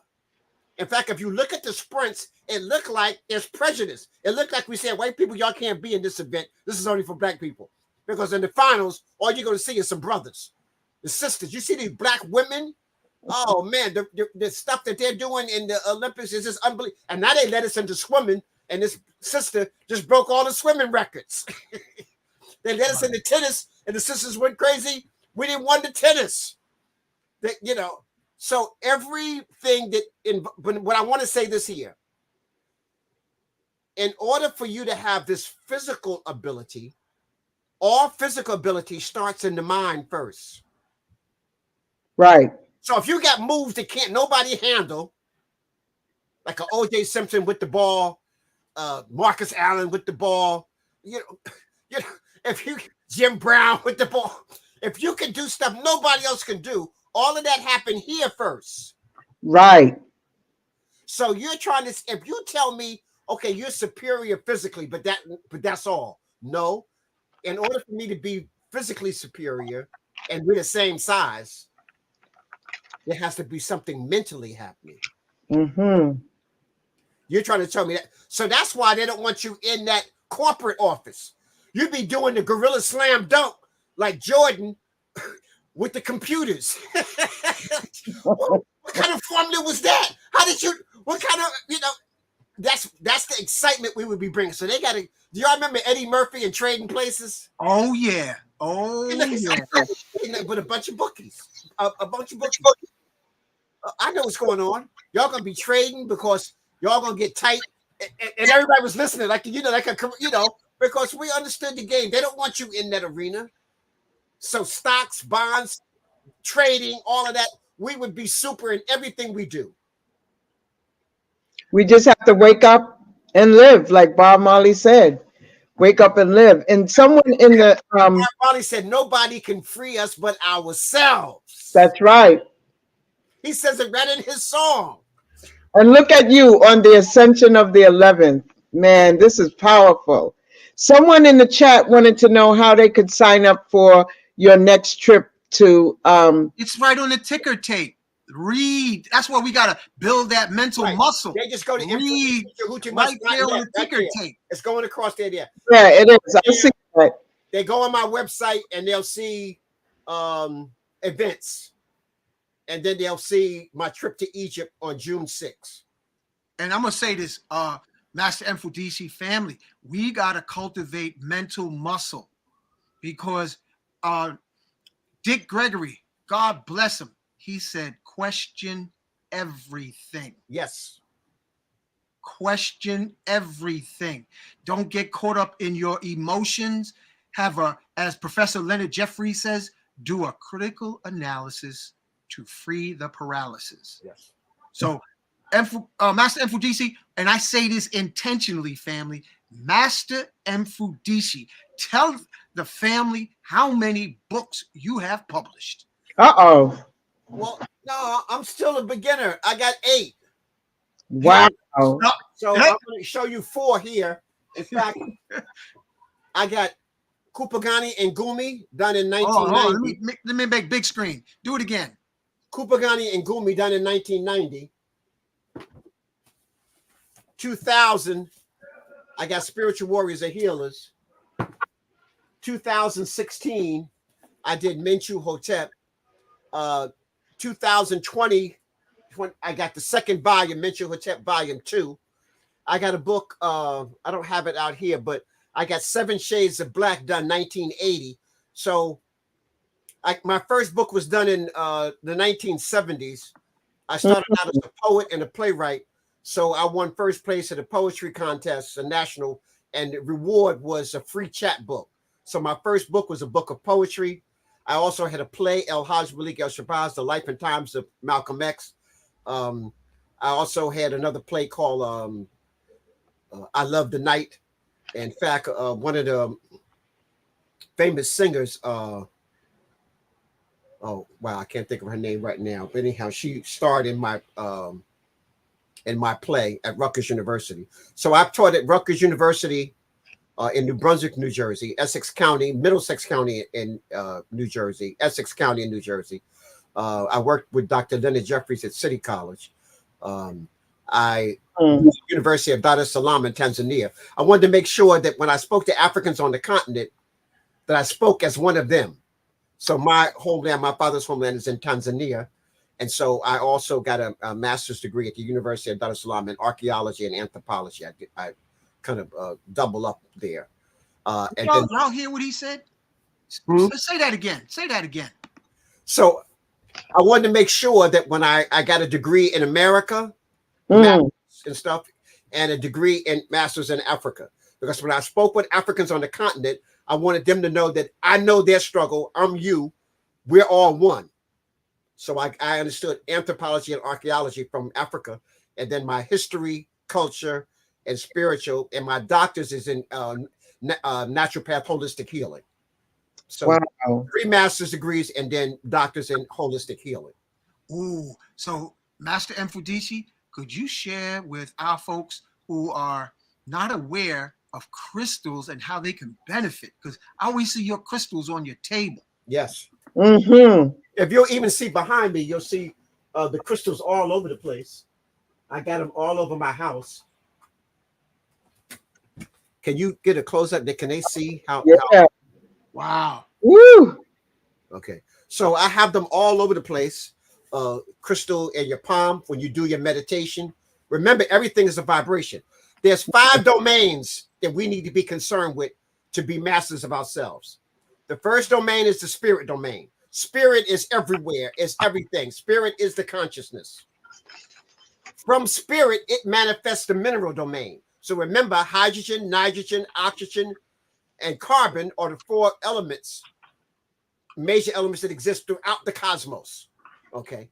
And so carbon is the base unit of the mineral domain. From the mineral domain, so you got spirit domain, then the mirror. The mineral domain is the vibrations of the universe. The sun is a mineral. The stars are minerals. Yeah. The planet is a mineral. The earth is a mineral. So without the mineral domain, that's all, folks. So you have to have an understanding of these vibrations of energies. Yeah. So quartz crystal is a universal crystal. Remember, I talked about the pineal gland? The pineal gland got quartz crystal all around it. Yeah. It amplifies. You can program crystals. Crystals can take you on light journeys. Facts. You know, you can meditate with the crystals. It ups your vibration. So the mineral domain is second. The third domain is the plant domain. Now, think this. Plants, if they don't have the minerals in it, are like eating cardboard. Your greens got to have the minerals in it. The plants, that's why you have to recycle your planting to make sure the minerals that the sun and the energy, the sun, the rain, the water is putting the minerals back in. The dead leaves fall, the bark fall. So the minerals are constantly being recharged, and then they recharge the plants. And then you get your energy directly from the plants. You by touching the crystals, you get the energy. By ingesting the plants, you don't ingest the crystals. So don't try to be drinking gold, eating. I know people eating gold and all. No. I'm glad you touched on that, man. Don't eat the minerals. It's like fluoride. Fluoride as a mineral enhances the consciousness. Thank you. It enhances your consciousness. But if you ingest fluoride, it dumbs you down. That's why Hitler put fluoride in the water of the Jews to dumb them down so that they could. You remember, you didn't see the Jews weren't singing no "We Shall Overcome." Right? The Jews weren't protesting and having a riot inside of the camps. They were like docile. They fluoride them down to dumb their brain down and make them passive. In 1945, when the war was over, those German scientists came to America. In 1945, the government started putting fluoride in the water of the average American people. Don't take my word for it. Go study it. They corrupted the dental institution and made them put fluoride in the toothpaste. And the toothpaste. We don't get you with the water. We're going to get you brushing your teeth. It causes cavities. It don't stop it. Whoever controls the situation defines it. So they took the mineral that should only have been used to enhance you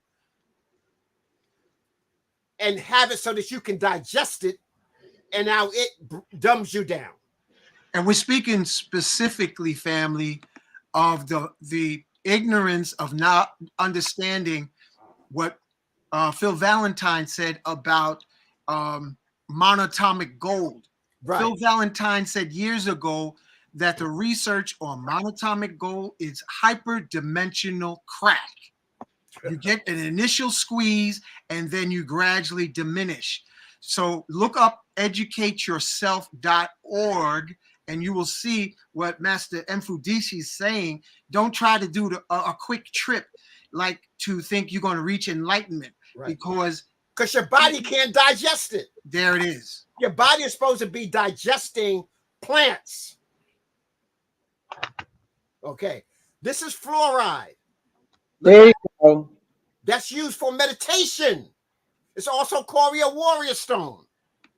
There's a stone that goes with each of your Seum Shinra. Not chakras, that's Sanskrit. We call it Seum Shinra. We got to use our. I got to type that in. Hold on a second. Seum, Sekhem. Seum. Shin. Shin. S-H-N, S-H-E-N, Ra, R-A. Did Second I Shin spell Ra. it right? No, you need an H in there. S-E-K-H-E-M. Shechem. An H after the K. Okay, Shechem in the beginning is right. Sechem, yeah. S-E-K-H-E-M. Oh, And not Shem, is Shin. So the next word is S-H-E-N.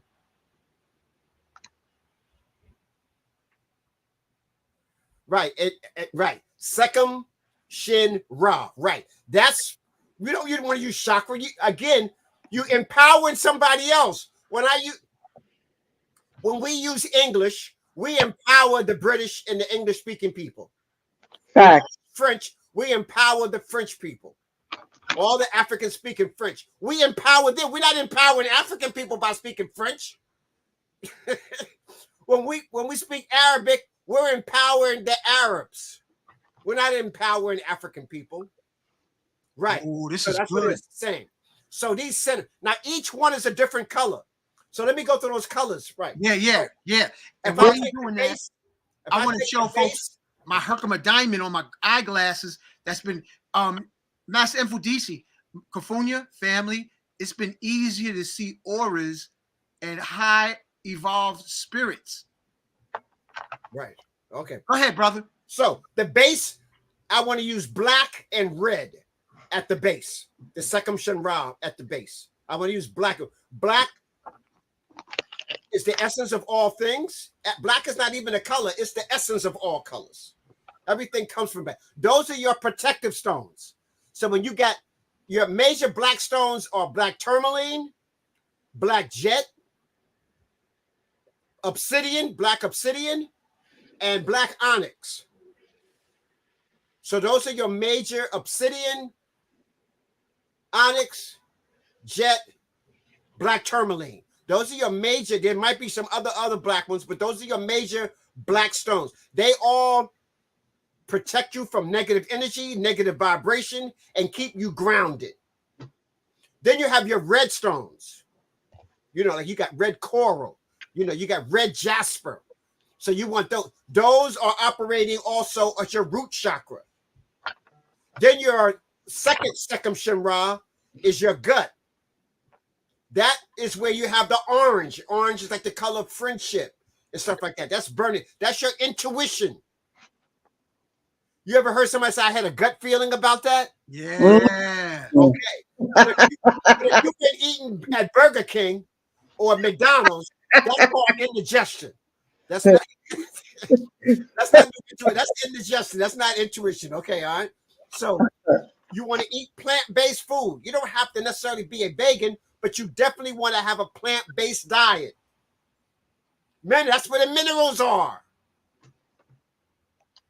That's where the minerals are. Remember, spirit, mineral, plant. Plant has to have the minerals. You want to eat the vegetables that have the minerals. You want the fruit that has the minerals in it. Fruit is the best thing for cleansing the body. So those first meals of the day should be like your berries, you know, so you can have juice, you know, but blackberries, blueberries, raspberry, berries. You want they help cleanse the body. Because remember, elimination in the morning. You shouldn't be, if you're stuffing with pancakes, you know, you're asking to be constipated. I know you're having a good time. I know you're having a good time with the pancakes and the ham and the bacon. You're asking to be constipated. The fruit. So if you're ingesting, the first thing should be the fruits. Have some pineapple. Oh, yeah, some pineapple, some mango. You want to cleanse the body. So the fruit is predominantly water. The fruits is predominantly water, helping to cleanse the body. Now I can eat my heavier meals in the afternoon and early evening. But after 8 or 9 o'clock, cut it out. Just have some juice. Have a piece of fruit, you know, because now the body is repairing. So now when you go to sleep, now after you early parts of the morning, the body wants to eliminate. Right. If you have one meal a day, you should have one bowel movement a day. If you eat twice a day, you should have 2 bowel movements a day. If you eat 3 times a day, you need to be going to the bathroom 3 times. If not, you're constipated. I know Dr. Laila Africa used to tell me that 90% of America is constipated. Oh shit. Yes, right. Literally. Literally, brother Hank Rising son. Literally, oh, full of shit. Okay.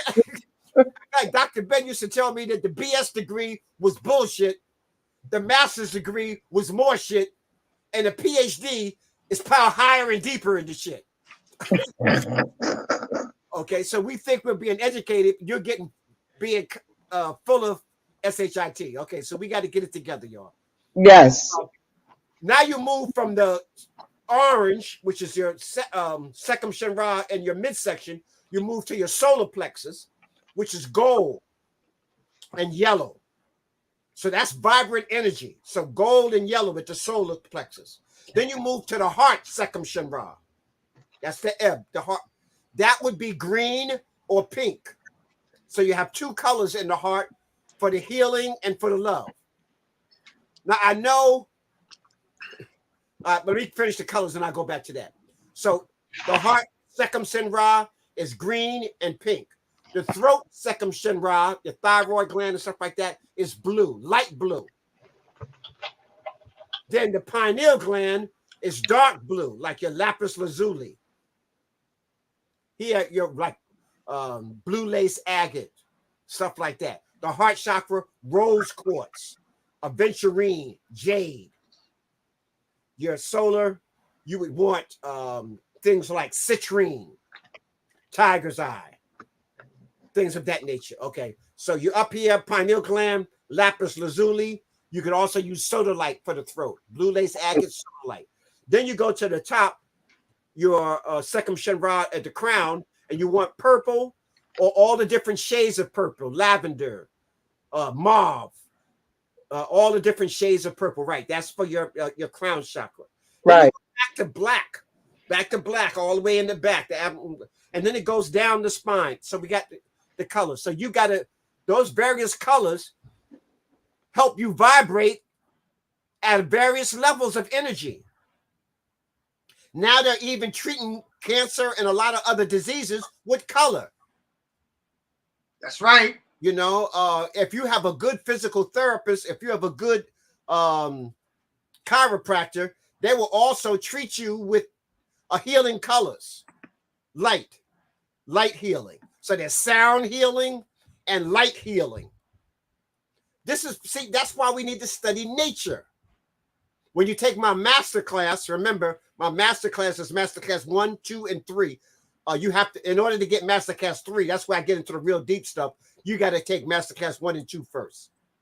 Then you can take master class 3. You just can't jump right into master class 3. Okay. So you got to take my others. Same thing with the Medunetia. You have to take 1 and 2 before you can go into the more advanced ones. But people, see this, you should be learning this in school. Watch this here. If you were in kindergarten, you're learning your colors. So you tell them, you say, this is black. Black is the essence of the universe. 95% of the universe is black plasmic energy. All colors come from this. You are a carbon-based unit. You are black. You are black and you are proud. You are black and you are beautiful. And so now when a little kid, I'm black. The most powerful color in the universe. Everything comes from blackness. Blackness is grounding you. It's also protecting you from negative energy. So the kid is learning that a 6-7-year-old absorbs all of that energy, brother. You tell him, this is green. This is green. This is healing. This is operating on your heart chakra. And then you tell them that chlorophyll is green because it takes light from the sun and transmits it into energy. Just like carbon takes sunlight and transmit it into energy, just like melanin takes sunlight and Children understand this. Malcolm told me in 1964, he said that you're not deep unless you can break down the most deepest component to a 5-year-old. If you can explain the molecular structure of the universe and symptomatic thinking to a 5-year-old, now you're deep. And the 5-year-old now will become a genius. So you're helping stimulate genius. So as you're teaching your colors, you're teaching them the Seum Shinra. You're teaching them the colors. You're teaching him colorology. You're teaching the colors. You're teaching them vibrations of energy. Just, you see how but they don't do that. You're just running around, green. That's green. Then you'd be like the Wizard of Oz. Okay, today is green, so everybody put green on. All right, today is orange. Everybody put orange on. But you haven't raised your consciousness. You just going by what everybody tells you. You just become a gopher. You go for what anybody tells you. You don't want to be a gopher. You notice like little kids 3 years old, why? Why? And they ask you why so much, you get mad. You better not ask me nothing else, boy. But why? Why is the sky blue? Don't let them get out of that stage. In fact, you should be 25 years old talking about why. Every time somebody tells you something, why? And then be able to back it up. Symptomatic thinking. So, Brother Hank, I want to make sure that everybody understands, if we don't change the way we think. Go ahead, Mfundishi, let it rip. Let it rip. We need this. If you don't change the way you think, you have to begin to think symptomatically. I can prove it. It's tangible. It's something that I can go to. All religion is based upon symbolic thought. It's a belief system. See, I don't believe this is a crystal. I know it's a crystal. I can prove it. I know the molecular structure. It's not a belief system. Religion is a belief system. You have to believe. And I don't have to prove nothing. In fact, they make you bad. They make you feel bad if you don't believe. Or you going to hell. And you don't want to go to hell. You think, oh, I'm going to burn in hellfire and damnation. I remember they told Shaka Zulu that. Shaka Zulu said, well, in our village, we eat fire. Like I said, we ain't worried about that. We ain't worried about going to hell. We eat fire. And so don't let somebody scare you into a religion. You know, while you mentioned that, why is it that the Abrahamic religions, Christianity, Islam, Judaism, they're always praying, but they don't take time to meditate? Because meditate is listening to the Creator. They want you to take remember, it's symbolic thought. I'm reading the Bible and it says Jesus was on top of the mountaintop and nobody was there. And this is what he said. Well, how do you know he said that? You didn't have no cell phone, no videotape. So if he was all by himself on the mountain, how do you know that? Oh, well, the angels came and spoke to me. Oh, okay. Yeah, right. Okay. It reminds me of that movie by that funny comedian, and what was his name? Morgan Freeman was God, and he could hear all these prayers, but who was listening to God? And how come listening isn't cultivated? Yes. And we're talking about cultivate. Let me just take the word in the Medu Netra. This is why the Medu Netra becomes so powerful. It's a language based upon nature. It's a language based upon the planet Earth. All the symbols in it represent something in nature. So if I show you a symbol in the Medu Netra, everything is based upon something in nature, and they want you to understand it symptomatically. Let me give you an example. A pintail duck is the word Sa. And Sa means sun, S-O-N. So now you say to myself, well, come on, Mfundishi, why is a pintail duck sun? And if I put a T next to it, it becomes Sat, and that means daughter. So now the ancients studied nature, and they saw that when the pintail duck had little ducklings, the little ducklings followed the mother every place she went. If the mother fell in the hole, every little duckling fell in the hole. If the mother duck stepped in some squat, every duckling stepped in the squat. They were so obedient as they were learning how to be ducks. So the ancients said, wow, I want my son and daughter to be like that, to learn the trade. I'm proud of who I am. I want them to also follow my steps until they become adults.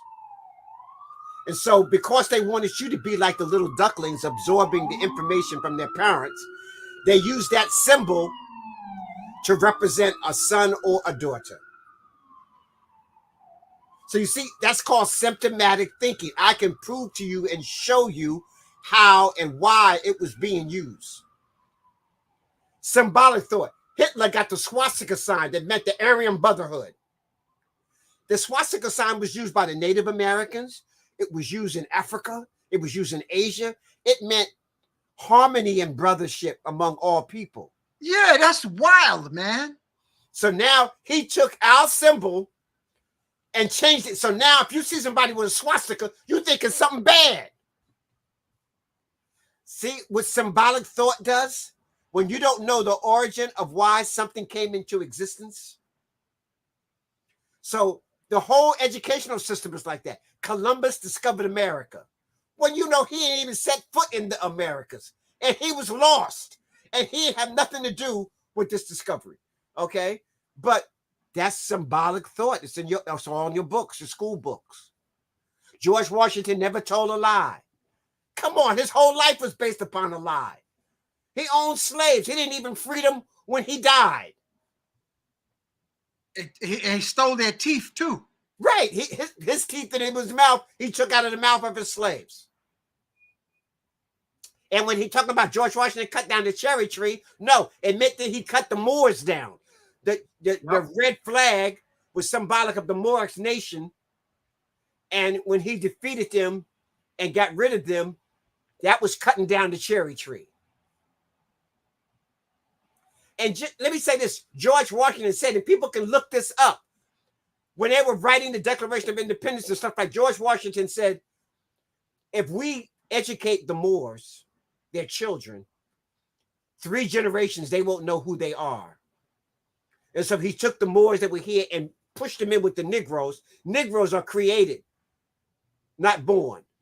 Negroes is taking an African and recreating him and make him take his culture, his language, and everything from him.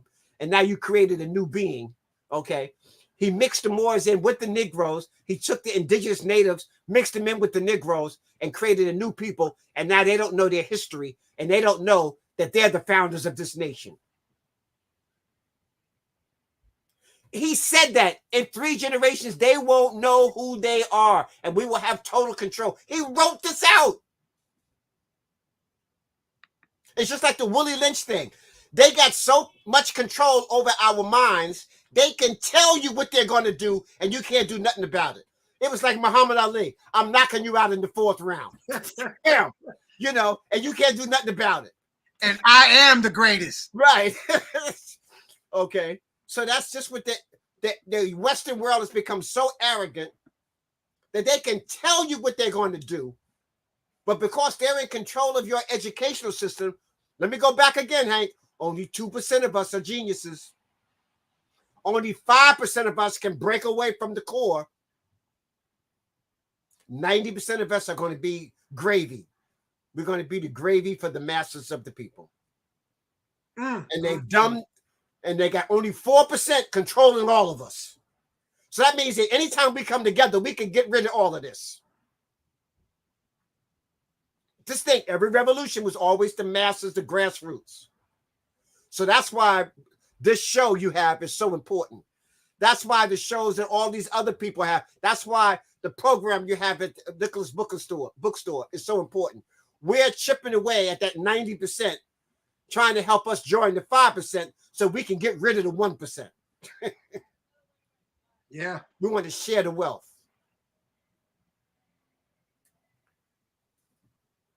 This is awesome, bro. I'm just processing. I had to swallow some of the information. Family, wherever you're listening from, we got a packed house. Let us know. We want to know what part of the world you're listening from. Put in the comments what state, what country, what we have folks listening in from Europe, Africa, Caribbean, Australia. And wherever you are, Take control of your educational system. Have your elders. You have to make a connection. You have the ancestors, you have the elders, you have the experts, you have the scribes, and then you have the teachers and the school.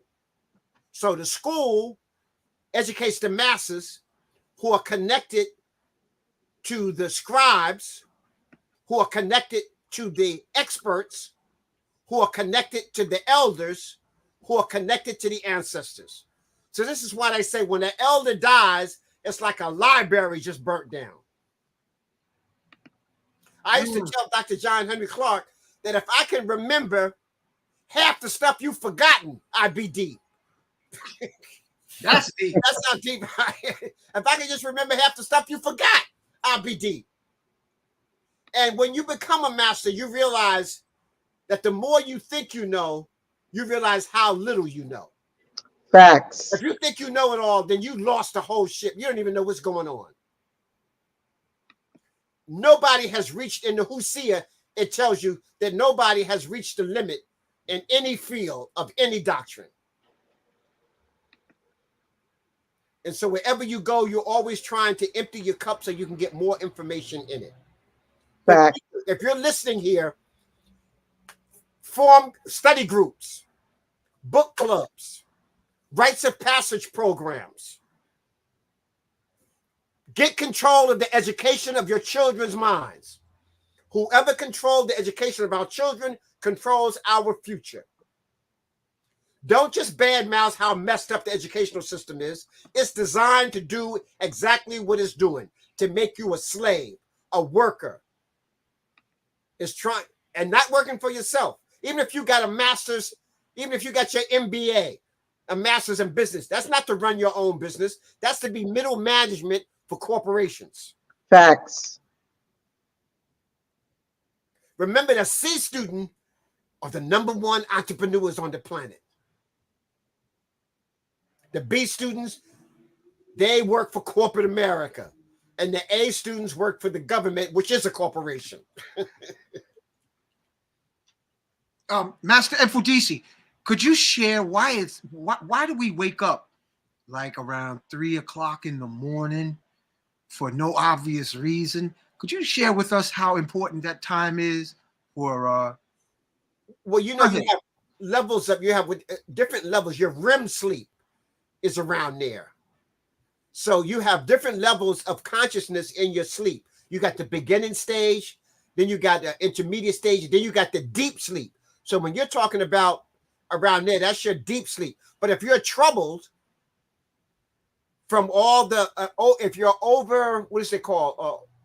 Overstimulated, then you have problems with the deep sleep to recharge. So that's why overstimulate. That's why, my sister, going back, that's why the meditation is so important. Because we're in a society where they overstimulate you. The television, the billboards, the magazines, the radio, the music, you're constantly moving. I see people walking down the street and they got to have their music. That means that you're not thinking.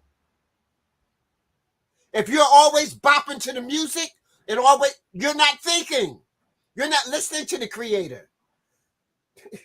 You're listening to the OJs and the Temptations. Excuse me if I'm old school. Okay? No, I'm old school, and the new generation's old school too, Master Mfundishi. They're coming back. They don't want to hear that gangster rap. They want to hear old R&B.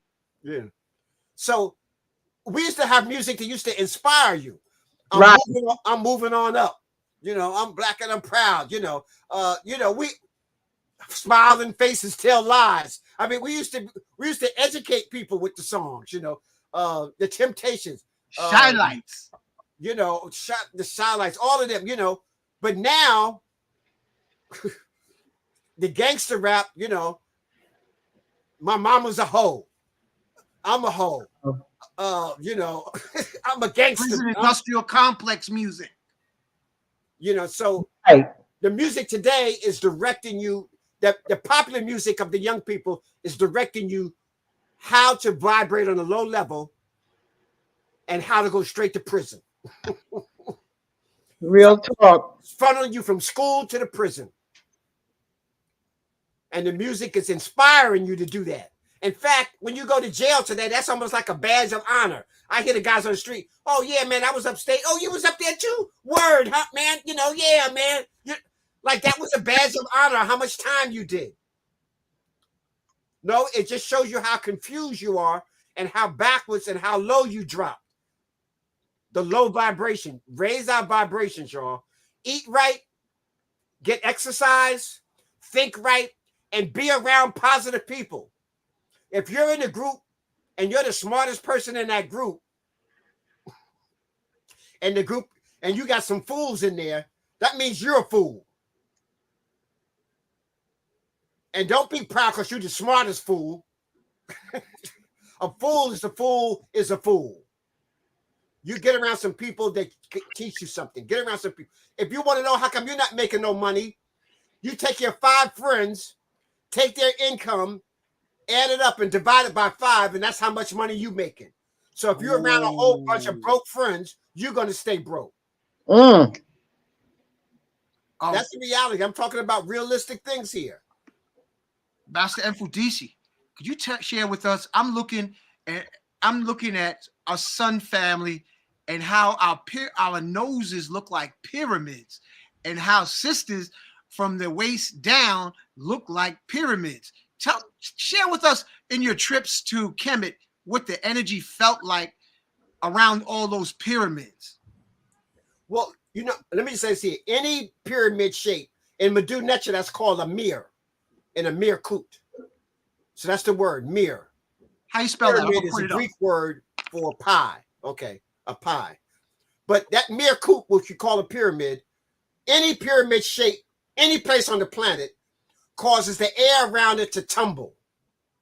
When the air around the pyramid tumbles, when it hits it, it creates negative ions. Did I spell it right? Wait a minute.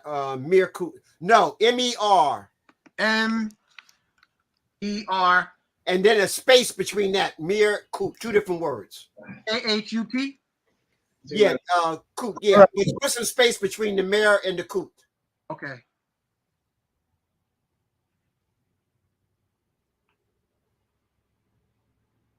So mir can be, the E is just for pronunciation. It's actually M-R, but keep it like that so they can pronounce it right. Okay. Mir kut. That means the pyramid of fire. Okay. So it causes the air to tumble, creating negative ions. Negative ions are helpful to the human beings. It helps raises your vibration. It helps you connect with both hemispheres of the brain. Okay. And so wherever you see a pyramid structure, it also creates this charge in the air that can create electricity. And so that's why Tesla created the whole idea of electricity from going and studying the pyramids. Yep, that's right. Okay. And here's my pyramid right here. I wear it on my neck, and man, it feels great, y'all. Look, hold on. Let me. I'm getting so excited. I can't even focus. There's my, and I'm gonna have that at the event at Master Mfundishi's event, Spiritual Legacies. I will have pyramids for available. And so you need to have them around. I've been telling Kafunya to have hers because it also reverses time. Show them your. Oh, she got the pretty one. Okay, yeah, okay. So that's she got the pyramid on both directions, going up and down. Yeah. Here's a pyramid here that I have right on my desk. I gotta eat my words. Yes. So you can see y'all belong to the 5%. Y'all belong to the 5%. So that means we're not just speaking it, we're living it. That's symptomatic thinking. That's not symbolic thinking. So I just need you to understand that. Raise your vibration and then good things begin to happen. Yes. Speak positive things. Meditate. Take some time out each day to give thanks. Gratitude is the greatest form of prayer. Most of y'all been begging, and ain't nobody listening to you begging. Okay.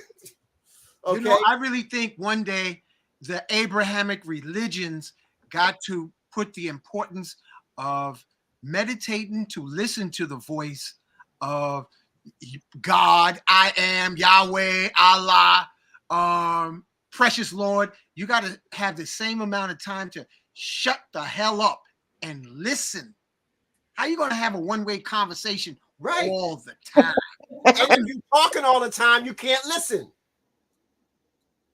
So you know, you got to have some time where you talk. I know there's some people, they think I'm anti-sociable sometimes, because if I'm not teaching or learning something, I'm quiet. I ain't got time to gossip.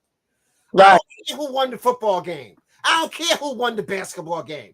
Those are distractions.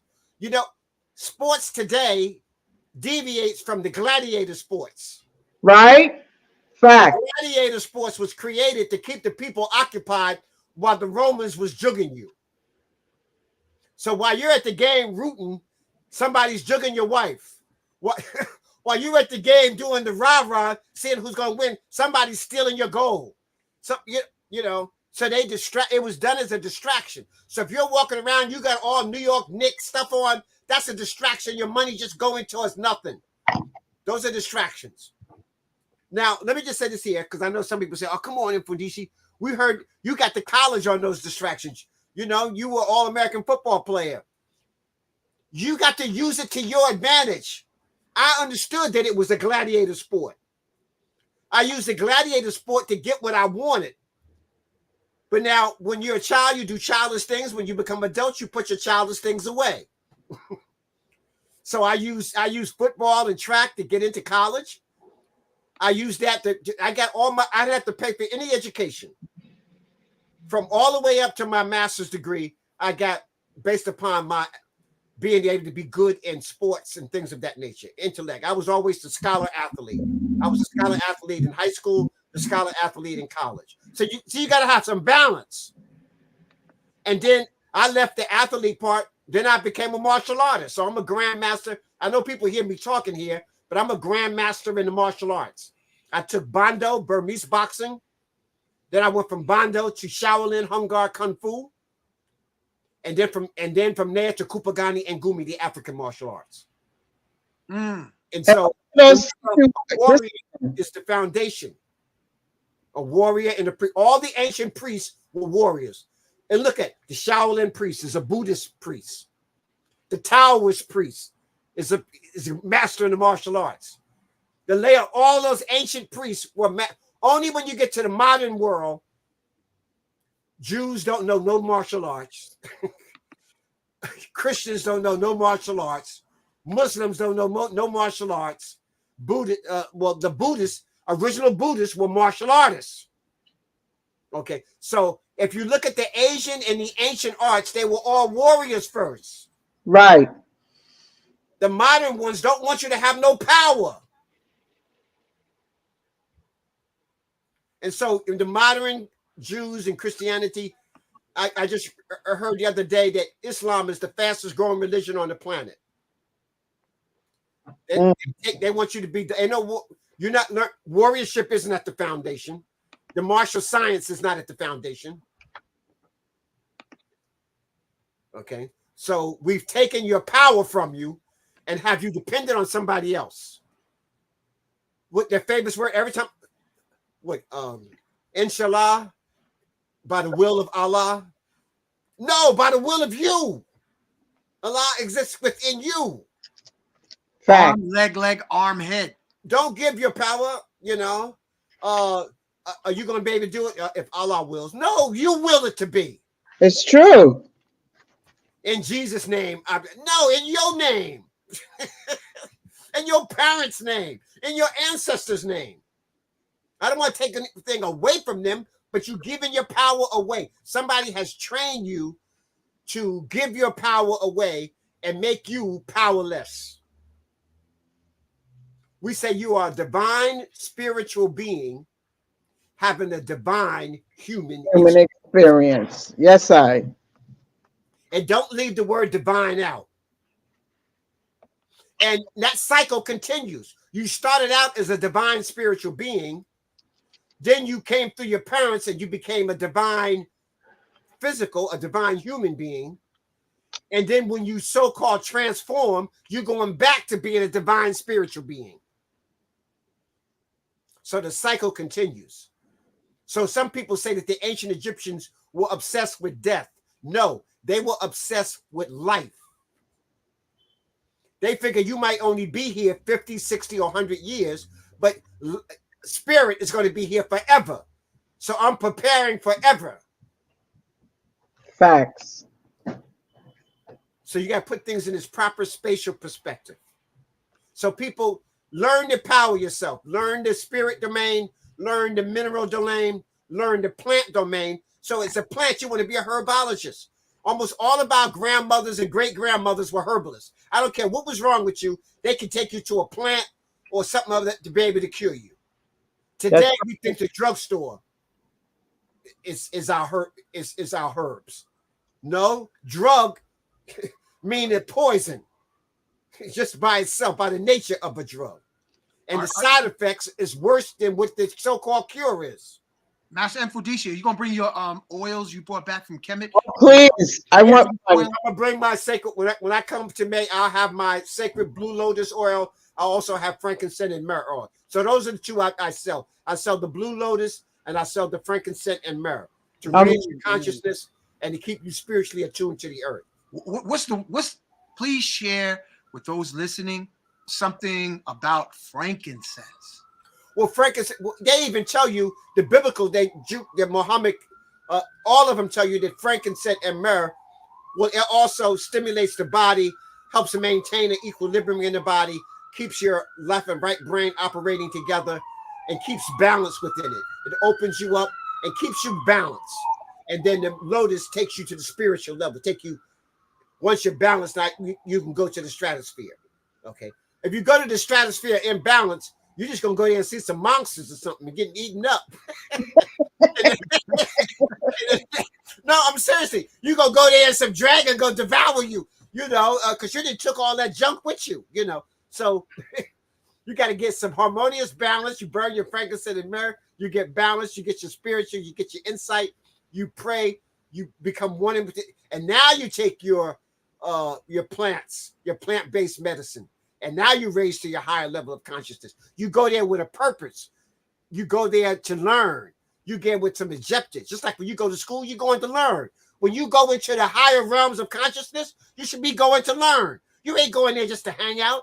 Nobody goes to school to hang out in the hallways. Right. So if you're just taking psychedelic drugs and you're just hanging out, you ain't learning nothing. Let me say that one more time. Hank, I'm glad you brought this up. Listen. Yeah, go ahead. You got the floor, bro. Plant-based medicines to get deeper. You're taking plant-based medicines to raise your consciousness. You're taking it to learn things that you didn't learn here in the physical realm, or you didn't learn in school, that your teachers didn't teach you. You're learning from the universe. But you got to go there to be learning. Nobody goes to college just to hang out in the hallways. You don't go to school just to hang out in the hallways and take gym all day. You go there to learn something. So when you take a plant-based medicine, you're going to learn something. You're going to expand your consciousness. You're going to expand your mind. You're going to help heal yourself. Hank, when I was in Mexico, I took some snake venom. I had an injury to my lower back, and they injected cobra venom. Yeah, I heard about that, man. And I never had a problem with my back after that. Special shout out to Acacia. Yes. And then I've had even one of your friends administered cobra. I had cobra venom. That's working Master Dooley. Yes. When you see the ancient King Cobra. With the cobra on top of their head, he's in a protective medicine state. It also meant that those rulers had mastered the cobra venom. They couldn't be poisoned by the snake. Wow. When you had the vulture there, they had the vulture's blood because he has the strongest immune system on planet Earth. I didn't know that. Right. So he's telling you that only not represents upper and lower Kemet. It represents that no disease can harm me and no snake can hurt me. I got burn marks from drunken Master Dooley all over my body, and I got King Cobra at the base of my neck where he burned it in. And listen, what you just said is the truth, fam. So the truth. Again, and so people saying, "Oh, Mfundishi, that's crazy." I'm saying, okay, have you ever been to the hospital and they gave you anesthesia? Anesthesia is poison. I just give it to you in a small amount just to put you under or so you don't feel the pain. And that's why anesthesia, people who do that, that's a special craft by itself. Hospitals have to employ an expert anesthesia to work with them in the hospital. That's right. All they did was master these plant-based poisons, and they know how much to give you based upon your weight, based upon your condition. So they have to take all that in consideration. If you're overweight or you already got diabetes or something like that, I know I have to give you a certain amount like this. If you're healthy and vibrant, then I know I can give you a little bit more. Because the same thing that they give me and they give you, it might kill you. It might take you under, you know. So that, I just want people to know you've been duped, y'all. You've been duped not to study your science. So study the earth. Study the plants. Study the minerals. Crystals. Study the crystals. Remember, your pineal gland has crystals all around it. Let me say this. Your blood is liquid crystal. Yes. Okay, so without the blood, you can't even function. Your blood is liquid crystal. Talk about it. So I'm trying to show people like, oh, Mfundishi, that's that pseudoscience. Okay, well, I guess you got a pseudo body then. I guess you got a pseudo pineal gland. Okay, so anytime you don't know the answer to something, it becomes pseudo. Oh, that's not proven. White people didn't substantiate that. Oh, now white people are buying crystals. They call it what? New Age? This is New Age healing. Now they're getting into all the African stuff, all the indigenous people stuff. Europeans are flocking to it. When I'm selling crystals on the street, I'm in the middle of Harlem, and I sell more crystals to white people than I do black people in Harlem. Because our folks have been miseducated and crystallized into fear and doubt. When I was doing reflexology, Master Mfundishi, our folks would laugh at me in Harlem until a white person got in the beach chair. Mm-hmm. And afterwards, the folks lined up and said, oh, if it's good enough for Massa, it's good enough for me.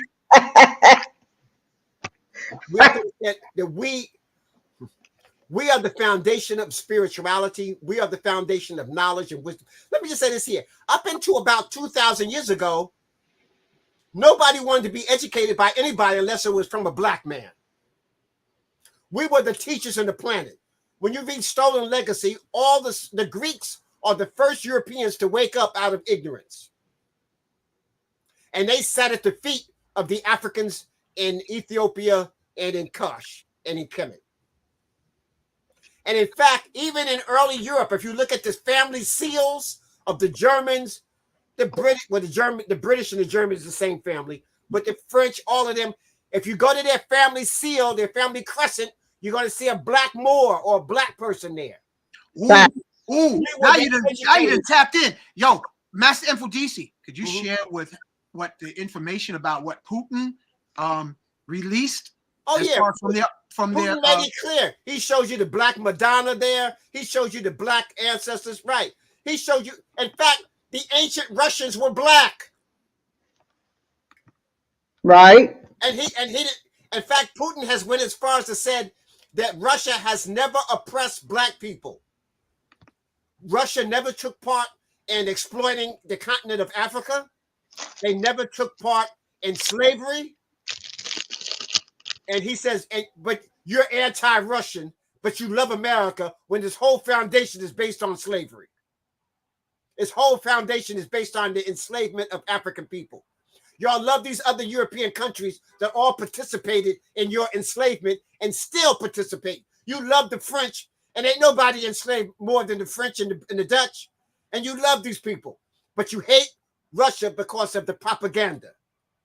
Now, I'm not in love because all white people are basically racist in general. It's just that I base you upon what you do, not what you say. And so we have to look. Russia was a friend of Cuba and helped arm Cuba. And Cuba has always been a friend of Africa. And so that's why America got embargoed Cuba. Embargoed that because they were a friend of Russia. And see, this is some silly white people games. and they got you participating in it. So you hate them because white people hate them. You know, I know there was a saying. It says, "Isn't I think it was Blade or somebody like that." It says, "Isn't the friend your friend?"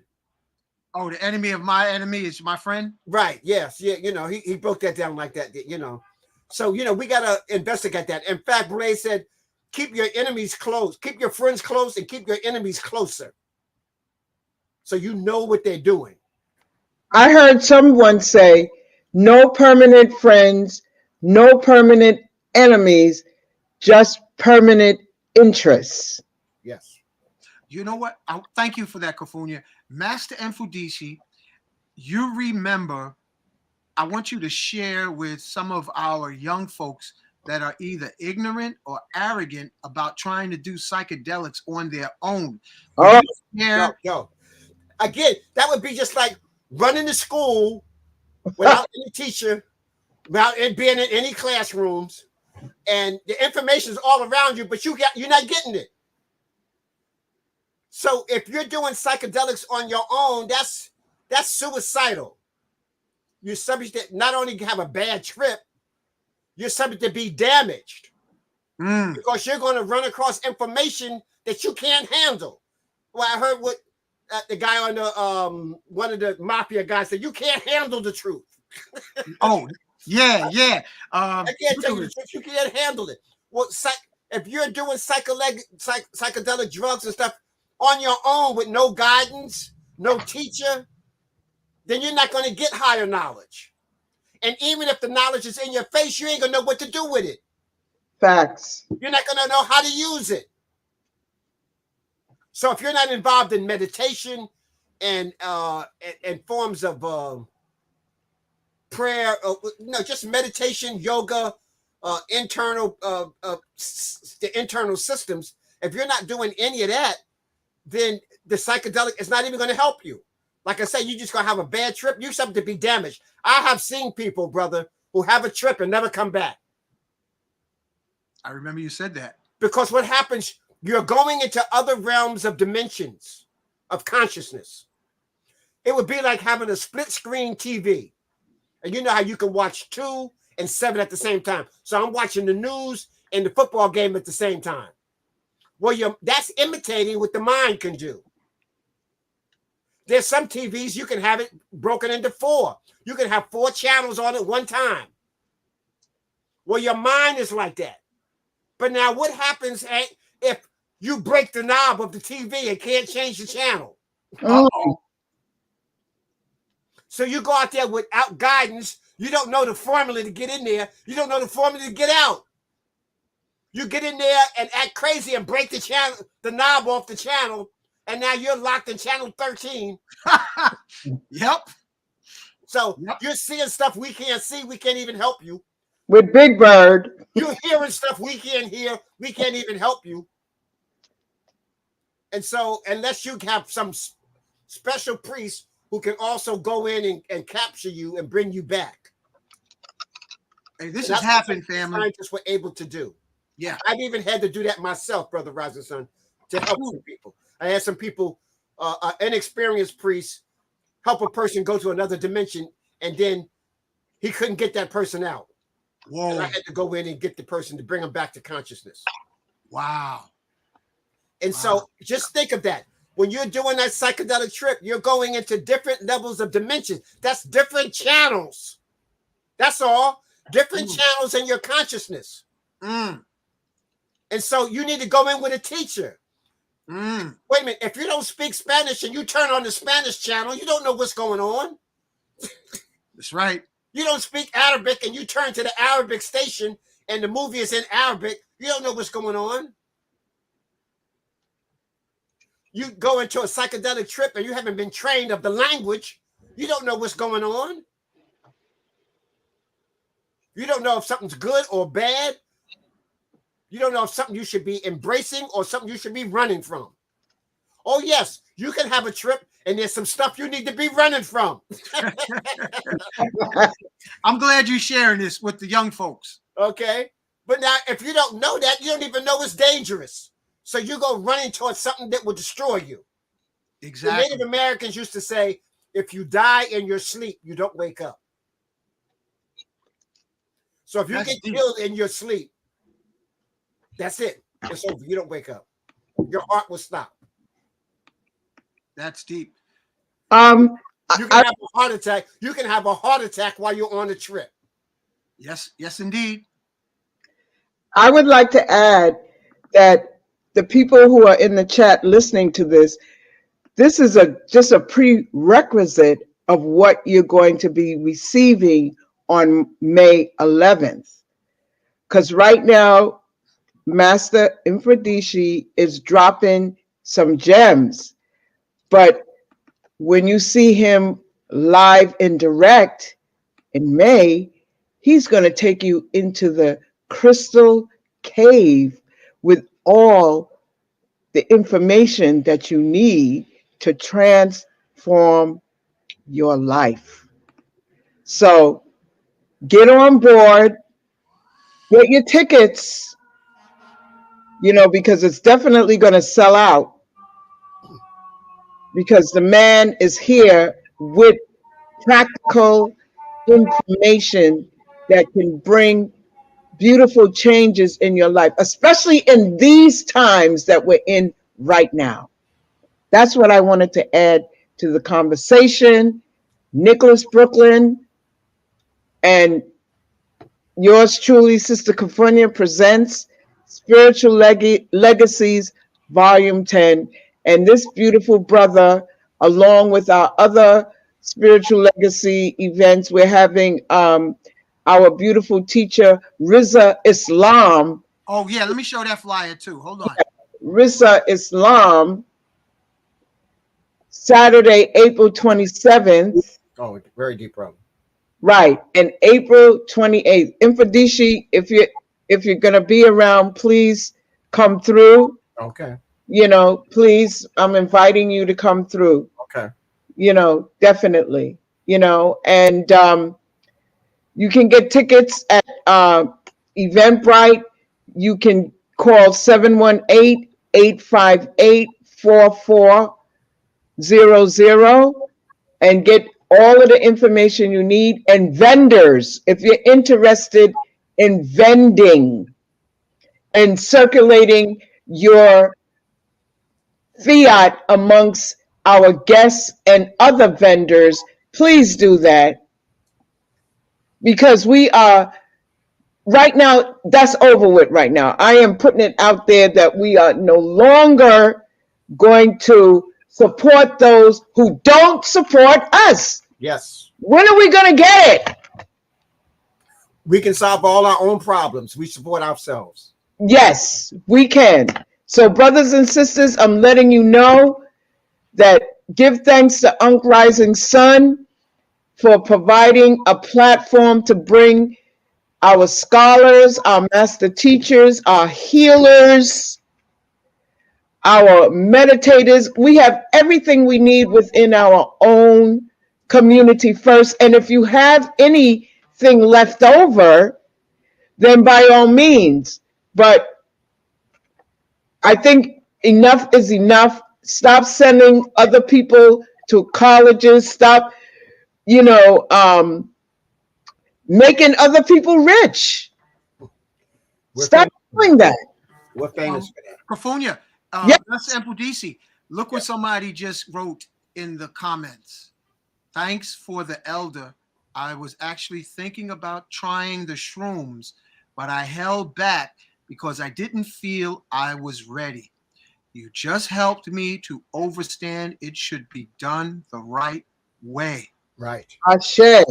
And I just want to add to what Master Mfundishi said.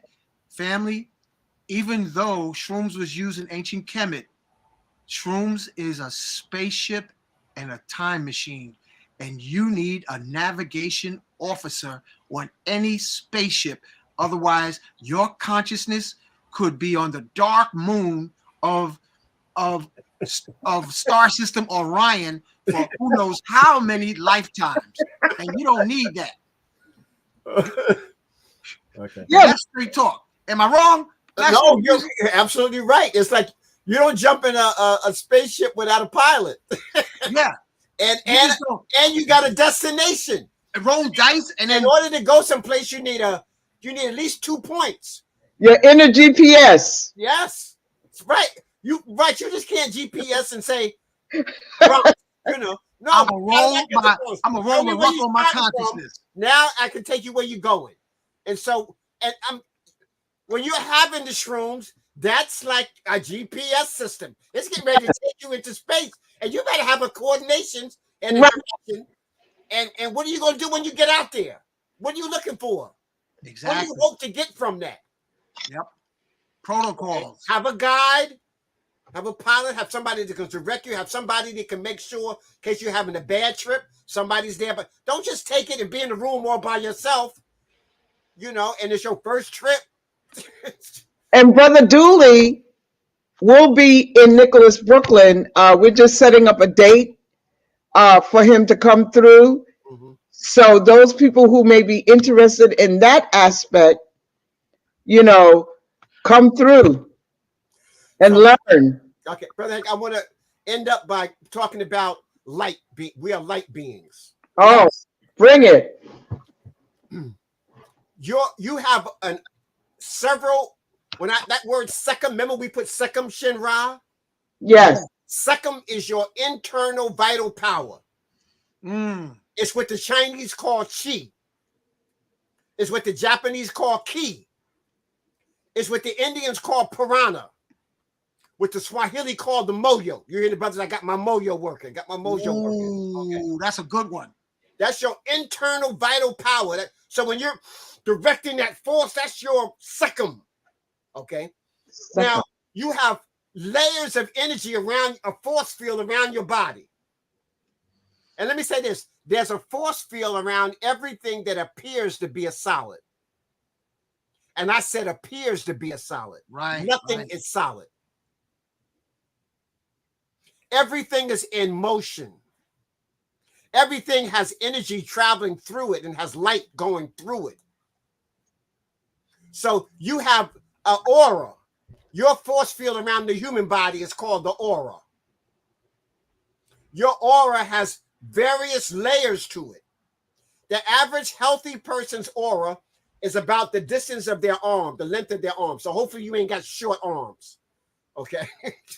So the distance of your arm, that's why when somebody comes inside of here, they stepping into your personal space, your aura. You have to be invited there. Yes. I know, like, especially among men, if somebody step in your aura, you go, yo, man, what's up? You're all up in my space. What's happening? What you want to do? We very protective of that aura space. Women are a little bit more inviting into that aura space. They want to hug you and all of that. Be careful of the people you bring into your auric space because you got energy vampires. Testify, brother. Testify. You got people who want to touch you. They want to get all close to you. They're sucking your energy. Okay? They exist out here, y'all. So now let me say, you're light beings. So now there's some people who can see your light. You ever seen a person, as soon as you see them, they smile and they just light up and you just like, whoa, you're just attracted to them. There's some people got a real dark cloud around them. I know I've been on the subway where sometimes a guy gets on the subway and people start moving. They go to the next car. That person didn't say nothing because they can feel this heavy, dark, dense, negative energy being carried. Well, just like you can feel that, you can feel light beings. That's why you feel so good around people who are professing the truth. So people who are enlightened, you can feel their light. Now, I want to say this. As a spiritual counselor, I've counseled a couple of sisters saying, I'm always attracting the same kind of man, the same kind of guy that's trifling, wants to do me in, wants to use me all the time. I say, sister, because you got victim written on your forehead. Your aura is personifying victim. Your butt showing, your butt showing, your breasts is all out. You got somebody else's hair on your head. You got too much makeup on. So he looks at you. Oh, this is a person doesn't know who they are. They have no clue. I'm getting ready to use her. So as soon as they see you at the bar or the club or whatever, you're like a neon light going off. Just and the brother's like, oh yeah, there she go. I want that one right there. And so you're always attracting the same type of brother. A brother who's beaming with the light don't want that. He sees something totally different. He sees a sister that's out of her mind. He sees a sister that's crazy. He sees a sister that don't know nothing about their culture. He says, sister, it's going to be a headache. So you're not going to attract the guy that you really want. You got to be what you want to attract. Ah, say it again. Okay, you have to be what you want to attract. If your only positive trait is your butt, Uh-oh. and that's all you got to offer, then that's what you're getting ready to get. You're getting ready to get another ass. Did y'all hear what I said? If the only thing you got is your butt, and you just shaking that and you twerking, and you think that's going to attract your man, then that's what you're going to get, another ass. Mm. And 2 asses don't equal a lot of light. Okay. I hope I'm not offending anybody in particular. No, that needed to be said because fathers out here ain't teaching, ain't schooling their daughters. Yeah. So, I'm just trying to say, if you want, and this is what y'all got to sign up for his class. A diamond. If you want to track a diamond, you got to be don't one. look in the garbage. Don't look in the garbage for that. Now, I'm going to say this, though. Every once in a while, a diamond might fall into the garbage and somebody gets lucky. Yeah, but what you got to You might be at Smitty's Lounge at 3 a.m. and get lucky. Maybe somebody's cousin is visiting and they just being with their friend and you happen to get a diamond that happened to walk in. But that's rare. That's like 1 in a million. Don't go to Smitty's Lounge thinking the diamonds is waiting on the stool waiting for you. Okay? So I just need to put that light. If you want to attract light, you got to give off light. All things are attracted to light. The insects, bugs, animals, everybody's attracted to light. People, consciousness. Except roaches. But again, that's the heavy target. And the only way you attract roaches is by what? Being dirty or being right. Non-holistic, non-spiritual. This was a great show. It was. I want to say that. So people, if you want to raise your vibration, remember meditation, internal prayer, positive affirmations, gratitude, eat healthy, plant-based foods, get exercise, think spiritual, and be around people who are going where you want to go.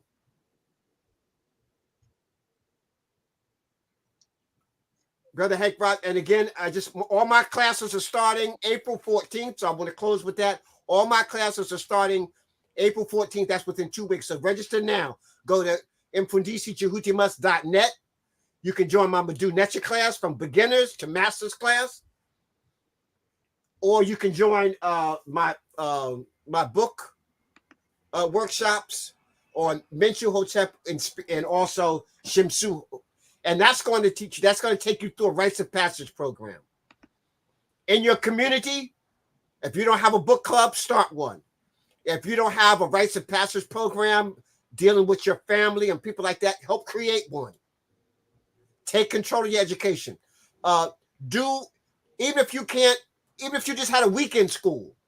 I know, I remember my son was in high school in Edison, New Jersey, and he had to do a report. So I took him to the library in Edison, New Jersey. And it was like in the middle of the week. It was like a Wednesday. And the library was full, standing room only. People were sitting all around the floor. It was nothing but Indians from India. So I asked the librarian, I said, is this an Indian holiday? She said, no, it's like this every day after school. They come here and study, and then they go to their own school on the weekend. Because their parents will not accept anything less than 100 score. Right. So I'm just trying to show this is people, they're living in America, so they know this is crazy, but they're going to excel at it, and then they make sure they get their own program They learn their own language, their own culture. Because remember, your culture is your medicine. Yeah. Now, go in the Black community and walk in the library. Empty. It's a shame. We don't get it. We don't get it. I want to make sure I have your the spelling on your website correct. Okay, let me see if it's coming through. Mfundishi Jhutyms.net. That's correct. So make sure the spelling, Gail, is correct. Yes, sure the spelling is correct. Spelling it correctly, and you will find it. Maybe put a lowercase m, like Mfundishi, just all lowercase letters. This was amazing. Thank you so much, my brother. I mean, I had so much fun listening. And while I was listening, I was crafting at the same time. Mm-hmm. So, Hank, also tell them if they put my name on, if they put Mfundishi Jhutyms, my website will also come up and they can go through it that way too. So if they just put my name, Mfundishi Jhutyms, the first part, Mfundishi Jhutyms Hassan Salim, they put that in, yep, my videos will come up, my website will come up, lectures will come up, all that stuff will come up. Yes. I think my name is one of the most listed names dealing with the Kemetic legacy. Yes. Yeah, I want to deal with Kemet. I think I got almost more videos than almost anybody out there today. Well, that's why I just let it. I was like, let it rip, because we need the information. So many of the younger folks, the younger generation, Master Mfundishi, they don't have fathers, they don't have elders, and you are being their grandfather, their guide, because they don't see this on social media. This is, you see the twerking and you see the violence and you see the madness, because they're trying to destroy the Black family. Right. And people remember, I got a trip to ancient Kemet. I'm going a trip to Kemet, Egypt today, June 6th. Yeah, so I put that in the ticker tape. Right. Next trip to Kemet is in June. So thank you for everyone listening. Thank you, Kafunya. Welcome. Everyone to also like, subscribe, and share. And also on WhatsApp, there's a group that you can tap into for networking or sharing your gifts, your knowledge, your information. So this is the QR code for I Am Magic 2024. And I want to thank you again, Master Mfundishi, for bringing out the clarity of the ancient Kemetic paradigm of Nuke Poo Nuke. Yes. Understanding, family.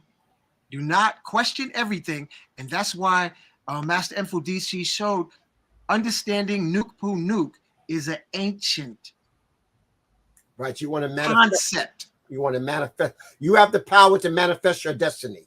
Yes. Your destiny, your future is in your hands. Yes. And let me say this here. If you had parents that didn't know and guardians who didn't know, and you got a messed up education and didn't get it, when you become an adult, it's your job to straighten it out. Right. You can't be 25 talking about, oh, my parents messed me up. No, man, you had 4 or 5 years now to get it straight.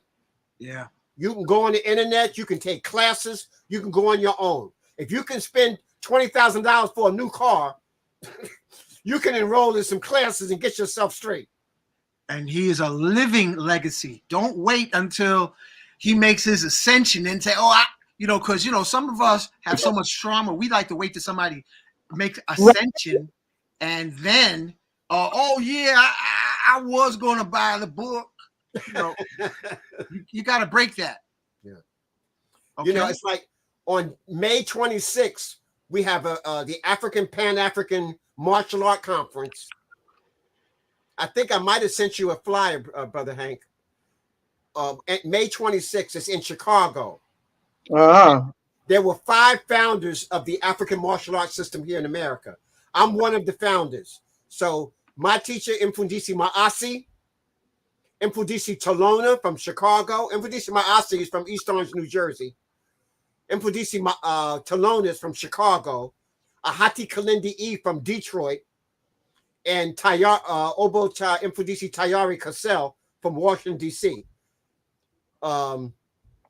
So those 5, and 3 of them are deceased now.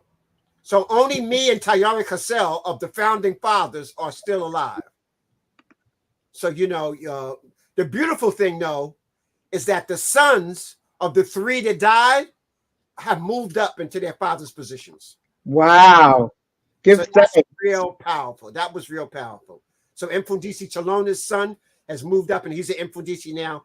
Ahati Kalindi's son is a master now, and he's in Detroit, and he's doing powerful. And then Mfundishi Tayar Cassell, we got Khalil Maasi.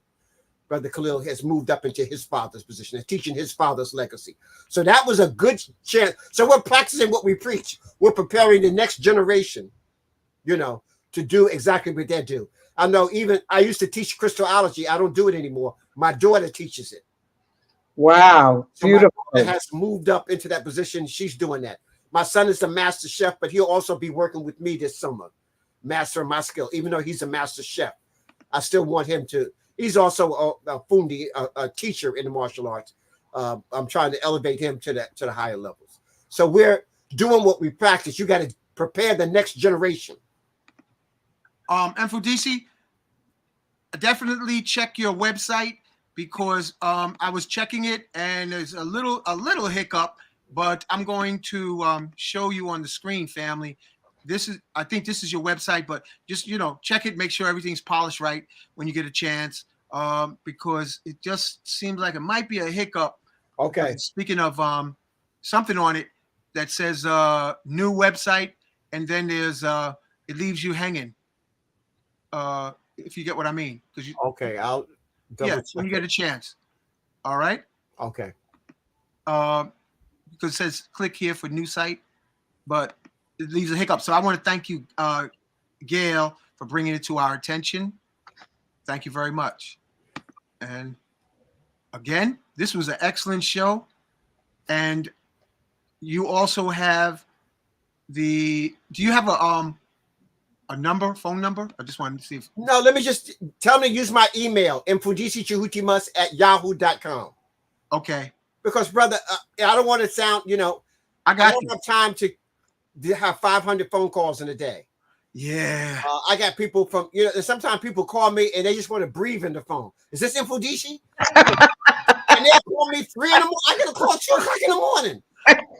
Bro, this is Rufus from Mississippi. I just want to say, bro, thank you so much. You know, I appreciate that.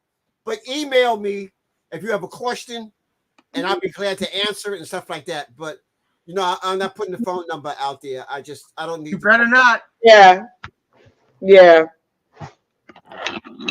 So amazing build. I mean, like I said, while you were teaching, I was crafting. You know, I was crafting with these 18 stones, and the information that you presented came through my hands. You know what I'm saying? So give thanks. I mean, I just started picking up the copper, and I said, let me just build, because it's like you were giving like a rhythm, a vibration and whatnot, you know.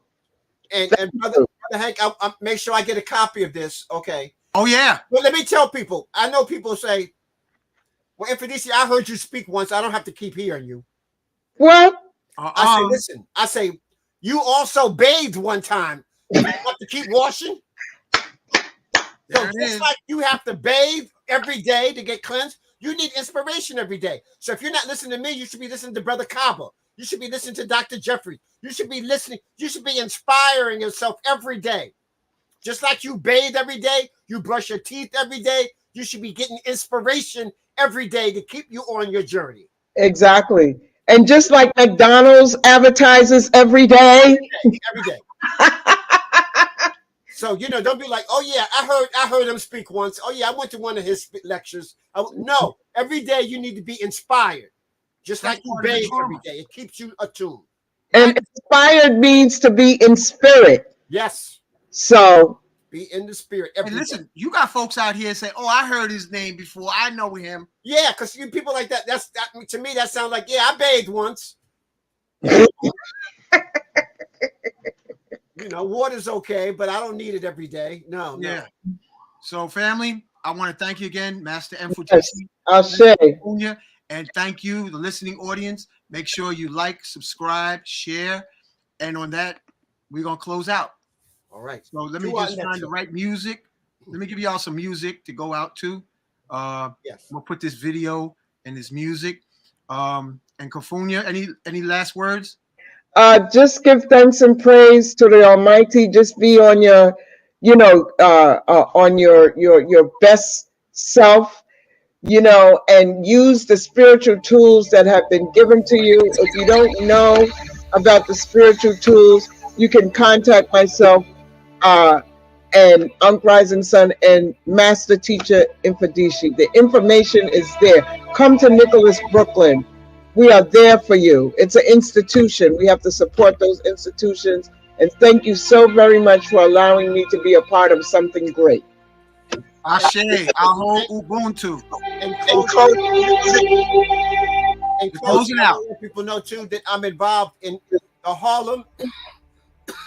Harlem Museum of Black Culture and History. We're at 504 West 126th Street in Harlem, New Jersey. It's a mini museum dealing with the culture of Africa people, Black people all around the world. And we specialize in ancient Kemet. And so, again, I'm usually there on Monday, Tuesday, and Wednesday from 12 to 6. But they can just look up the Harlem Museum of Black Culture. So I want to say dua. Dua. Otep, and thank you again. Thank you, Kofunya. Thank you, the listening audience, now and in the future. And night, everybody. Night.